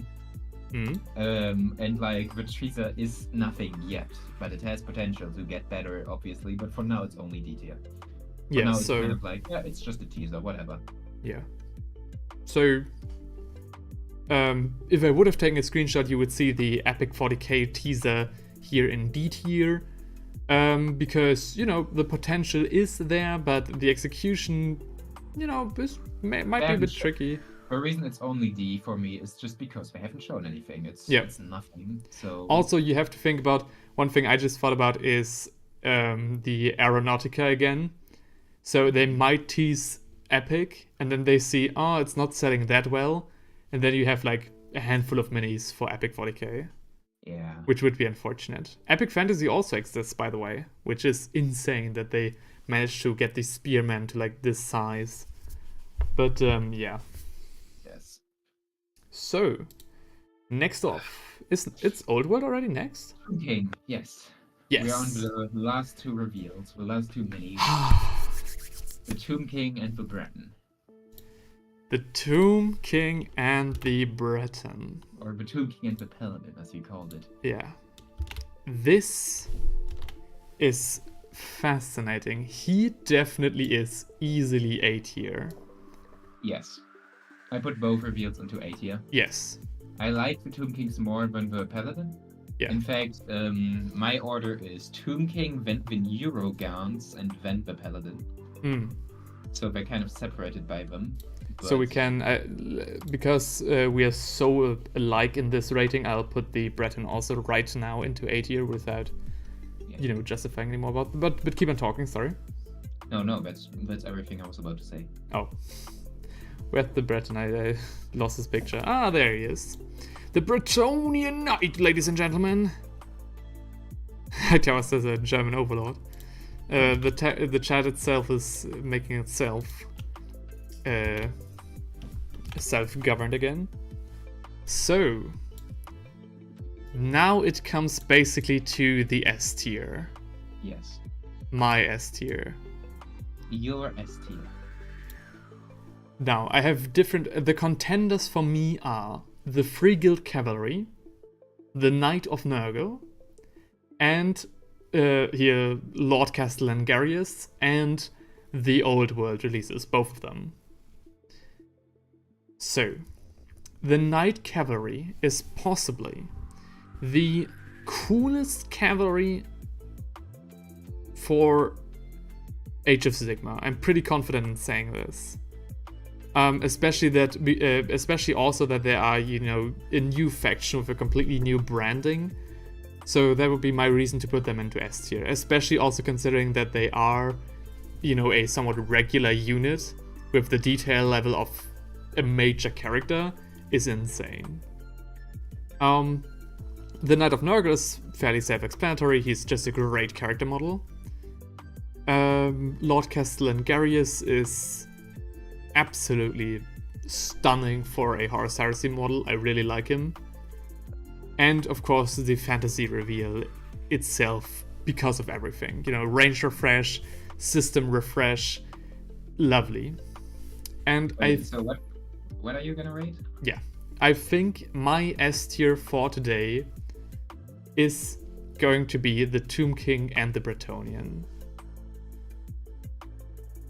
The Tomb King and the Bretonnian. Yes. So technically speaking, I've got two models in S tier right now, which is very unusual for these kinds of ratings. And my reasoning here is that they are part of the same reveal, and that they also, tease and promise a much greater thing than just them alone. Yeah. So this is actually, in my opinion, the hugest reveal of the Warhammer Fest. So you're actually doing a double reveal. Yeah, but kind of. I only put both of them there because the reveal as a whole was just so stunning. Like these miniatures are representative for just something so much greater than just this. This man loves squares. Yes, and everyone should. Yeah. Everyone should love square bases. Yeah. If you have played... I'm getting that your... Carbon Text actually questioned you. When did you get into Warhammer, the system? When did he ask that? When did he ask that? What? You just said he asked, when did you get into Warhammer? No. I'm asking him. So, oh yeah, okay. Because what I'm gathering is that he got into the hobby when fantasy already wasn't a thing anymore. And me and my friends like Theinrich, Hightower, and JD, we all got into the hobby when, with fantasy.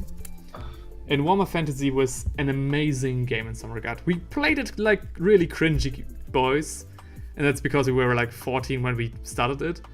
But the game system itself is great, and having these like armies really collide and everything. Square bases are in this case very much superior to round bases. Only 2 years ago, so yeah, fantasy wasn't a thing for like 6 years already then. Yeah, kind of. Honestly, great to have you here after 2 years. Nice. I'm actually really glad. When I saw that there were only two Old World reveals, I thought you were going to be disappointed.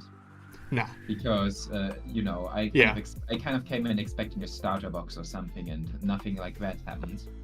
But, hey, apparently it was enough for you, which is really cool. Yeah. I really love the fact that we finally get a proper Old World reveal, no small teasers. No just paint jobs on old miniatures, but just a proper reveal, and I was just so hyped for this. I think next year is gonna be the Warhammer Old World. Yes. This would line up with my expectations as well. So next year is very much going to be a lot, bigger than this year. Yeah. Maybe we get into 2 new systems. Maybe if you also show my tier list, my favorite. Oh yeah, of course. So I'm going to show Tierlist, and then I'm going to tell something to Carbon tax again. Oy, oy, oy. Shit, I made the wrong call there. Hang on, I misclicked. Save image. Yes. So you can see it's filled to the brim. It's actually like... Yeah. So, this is the tier list of Theinrich. Hang on, switching perspective, sorry. These are all the reveals that happened in the last 2 days, basically. So yeah, very cramped. Very cramped. A lot of reveals. Yeah. At it. Yeah. So this Warhammer Fest, the last time we did this kind of Warhammer Fest reveal and, reaction, we were kind of like disappointed quite quickly because it was only really the first reveal of the day that was good and the other ones were like kind of sucked and were like not that much. Do you mean last year's Warhammer Fest or do you mean last like Adepticon? No, last year's Warhammer Fest. Like, remember the one I made a video about? That wasn't last year, but but squads. Yeah. Squads. Yeah, but it still sucked in terms of, they teased squads and they showed 2 miniatures. Oh yeah, and also they once again all the good reveals were in 40k. Yeah. And then Age of Sigmar came along, and Age of Sigmar was just kind of... Yeah.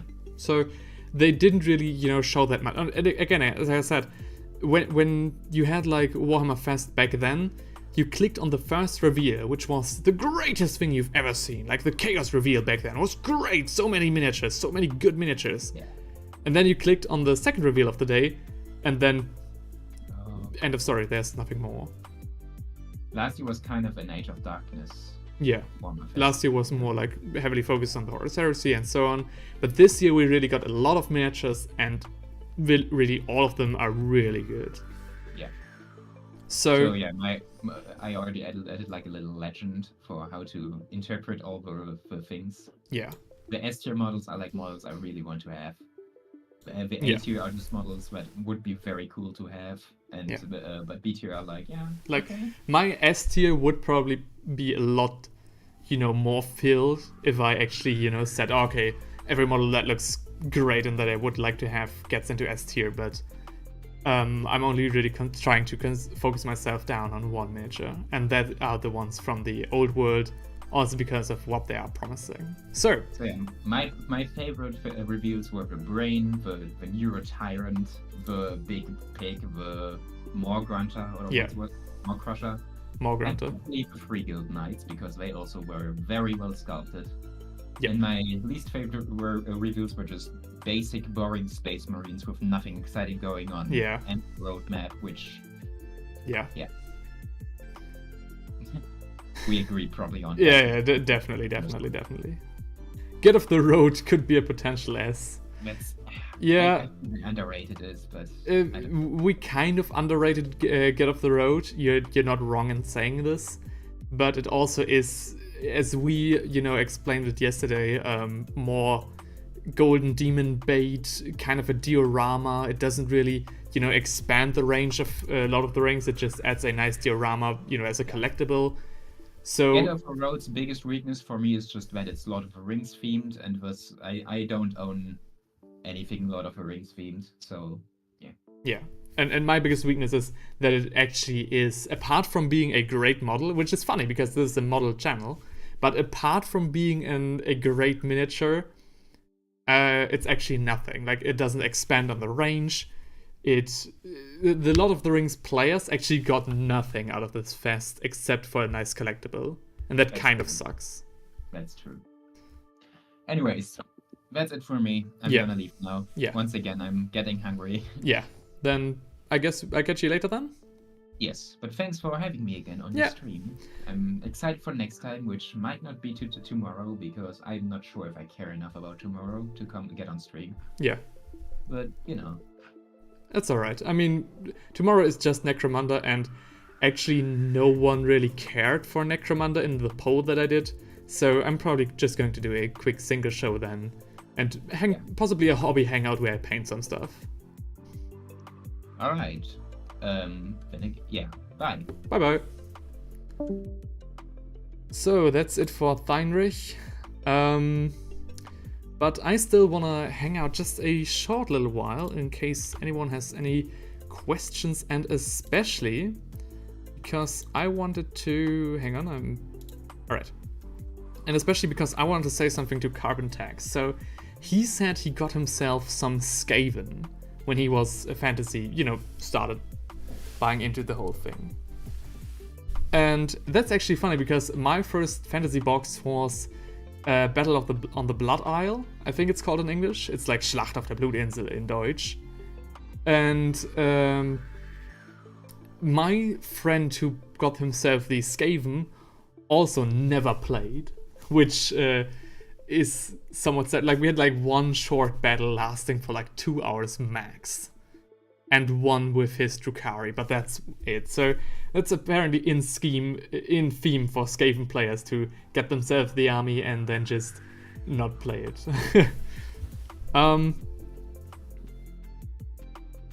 Yeah, and regarding the range for Lord of the Rings, of course they can't really add to it. I know what you mean. And regarding Theinrich's comment there that they could redo much of the range, I also only somewhat agree with that, as Lord of the Rings has like its own like specific theme, and this theme looks outdated as a whole anyway, so I don't really know how you could possibly upgrade it. Like, we had, I think it was the Adepticon, where they showed Beorn, like the new Beorn model, which looked great. Which definitely was a step up for the range of Lord of the Rings, but again, I think that's a tall order. And yeah, so I think fair enough, apart from collectibles, you can't really add to the Lord of the Rings range, but I would really appreciate it if they could make the game more accessible to the player, Because for now, it really isn't. It's kind of hard to get into Lord of the Rings, the tabletop game, because they do, nothing, right? No promotional material, no miniatures, no reformation in terms of rules, which I kind of get on the other hand. So it is kind of a tall order and kind of an unnecessary one as well. But yeah, that's why the Get Off the Road basically is a bit underrated in this tier list, because better than B for a miniature that adds virtually nothing apart from itself looking great. Yeah. So that was kind of... I'm sorry if this comes about a little bit rambly, especially that starter there, holy shit. But yeah, I'm trying to explain our ratings a bit. So the rules for Lord of the Rings I never looked into, but if they are good, I get why, they feel no need to refresh them. But when I tried to get into Lord of the Rings myself, like I tried to get some miniatures, and I was lucky with like one haul of eBay that got me like 4 pieces of every faction, which was also a funny find as well. They didn't... They kind of made it hard to get like whole units of stuff, Like, I like the elves the most from Lord of the Rings, maybe the dwarves as well, but mainly the elves. And it is kind of not only quite expensive to start an elven army, it's also quite hard to get like the cool wood elven, characters and figures. So it's a mixture of different things.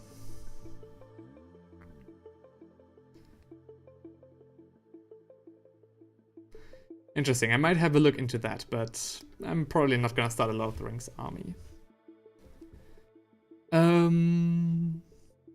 So Ezra says to the Lord of the Rings that they could redo like the elephants or the the huge Black Orc army. I mean, that's probably not gonna happen for Lord of the Rings. But again, the elephant model is also quite well done. So Lord of the Rings has somewhat of a problem with redoing because they stay in theme, but they also, look a lot older because of it. So when you say redo, how do you redo something without changing the theme? And if you change the theme, the other miniatures that you just did already look old. So I can understand that they don't really do redos with Lord of the Rings, but I'm quite disappointed that the Lord of the Rings scenes basically gets nothing out of the Warhammer Fest this year.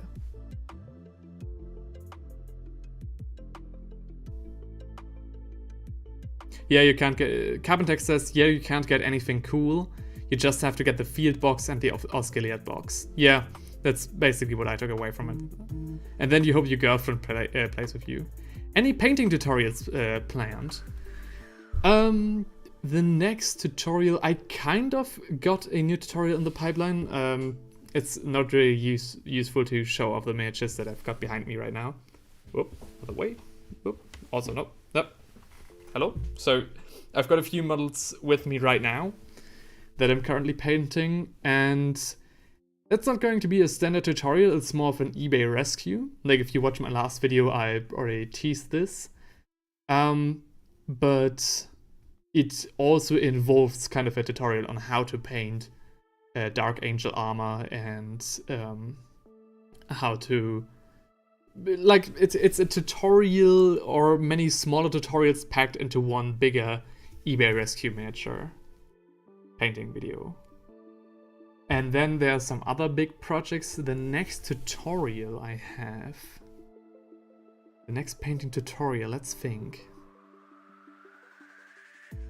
Possibly one of the new releases, depending on when they will be able to, you know, be purchased. But I think there might actually be not a single tutorial planned. I have a little booklet with all the ideas that I have for this year, but tutorials are actually not the strong suit of this year, maybe. Maybe I should change this, because my videos are going to, you know, are getting kind of less attention than usual. Also, one more thing for everyone watching, and I will probably cut this out as a short as well. So maybe I should turn this off for the time being. This might come as a bit of a shock, maybe not, because I'm just a small channel, but I might need to take down my live streams from the library. I might need to set them on private, the VODs themselves. I will still live stream, and I will still try to expand my, you know, workspace to have more possibilities to do something with the live streams, especially when Space Marines is going to come this May. But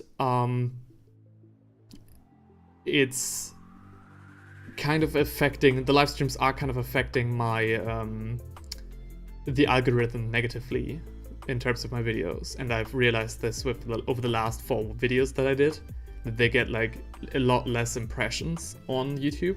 I'm sorry to be this technical and off topic for the Warhammer Fest, but I think it's necessary to be said that I will probably, to not hurt my channel anymore, need to take them down. And possibly if I do expand to that level and get myself enough time to, you know, provide this extra content, have them as part of a possible Patreon or membership for like €1 or €2 so that you have the live streams. But again, the Kingdom Come live streams weren't fun, but yeah. I was wondering how to paint the Elder Falcon. I was just going to use the jetbike tutorial. I think you're very well advised with the jetbike tutorial for now. The Elder Falcon kind of has the problem that it has a lot of, you know, even surfaces and not a lot of details, so not really that much of a challenge when you paint it. So I think for the time being, you're definitely well advised with the jetbike tutorial. I actually was going to paint some Howling Banshees for the Elder as a tutorial, because someone else asked me this, asked to do this, and he also wanted to send me his miniatures to, you know, because he had like a special paint job and everything that he wanted to do, and I wanted to help him out, but this has been like almost a year since he told me this, and the miniatures haven't arrived since, so I don't know what's up with that. If you see this, man, I'm still waiting. You can just contact me. The email is in the channel info.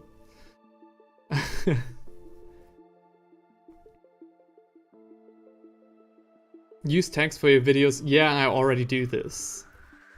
And also I've heard from other content creators that tags on YouTube are actually not that influential. So I don't know. But I am using them already. But I also, like, I am using them already, but I also see that the live streams do affect my videos negatively in terms of, you know, reach. Maybe grab a 3-month trial of 3 days or something. Of what? Huh? Carbon Tech says maybe grab a 3-month trial of 3 days or something. Of what? Do you mean for membership or what? That was me, but I thought you were Australian, so I never... Oh, that was you! So you changed your name! I'm pretty sure I've never seen... Oh, really? Really? You are the one who... Oh! You had a brain injury and lost a lot of money. Yeah, of course. Alright. Oh, damn, man. Sorry to hear about that. Yeah. Sorry. Oh, damn. Sorry to hear about that, man. I hope you're recovering well. Right, you were the one... That's the thing. When you said the Elder Falcon, I was thinking, oh yeah, there was this other guy who asked me to paint as Elder. So, again, if you want, you can just write me an email and I send you my, you know, German address if you are still, you know, want me to paint your miniatures. I paint them for you for free. I send them back as well, no problem.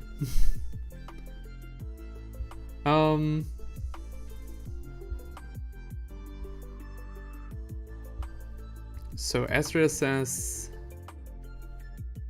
they get you like 100 more views. I don't think so, man. I'm not sure. Steady stream of views. Yeah. I don't think... I think some people...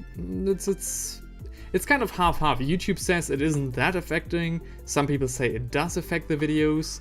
Other people say, oh, just leave it. I'm not sure, but I am doing tags either way. And even something that could be considered kind of clickbaity, so I'm trying my best with the tags already.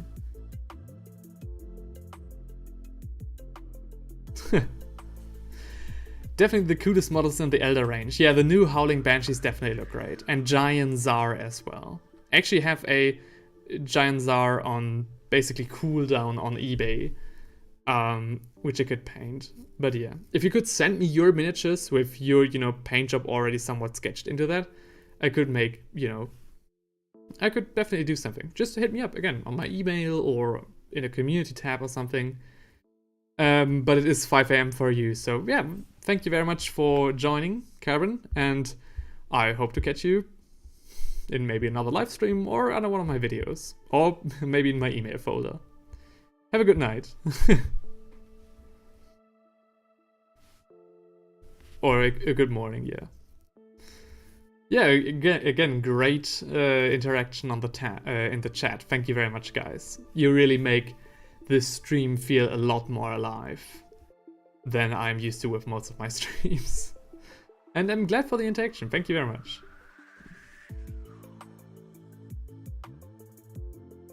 You went Gracier, Prime, Skeleton Horde, and Ushab the Bone. Yeah, right, I mean, we can see. I think we can figure something out. Good night, for now.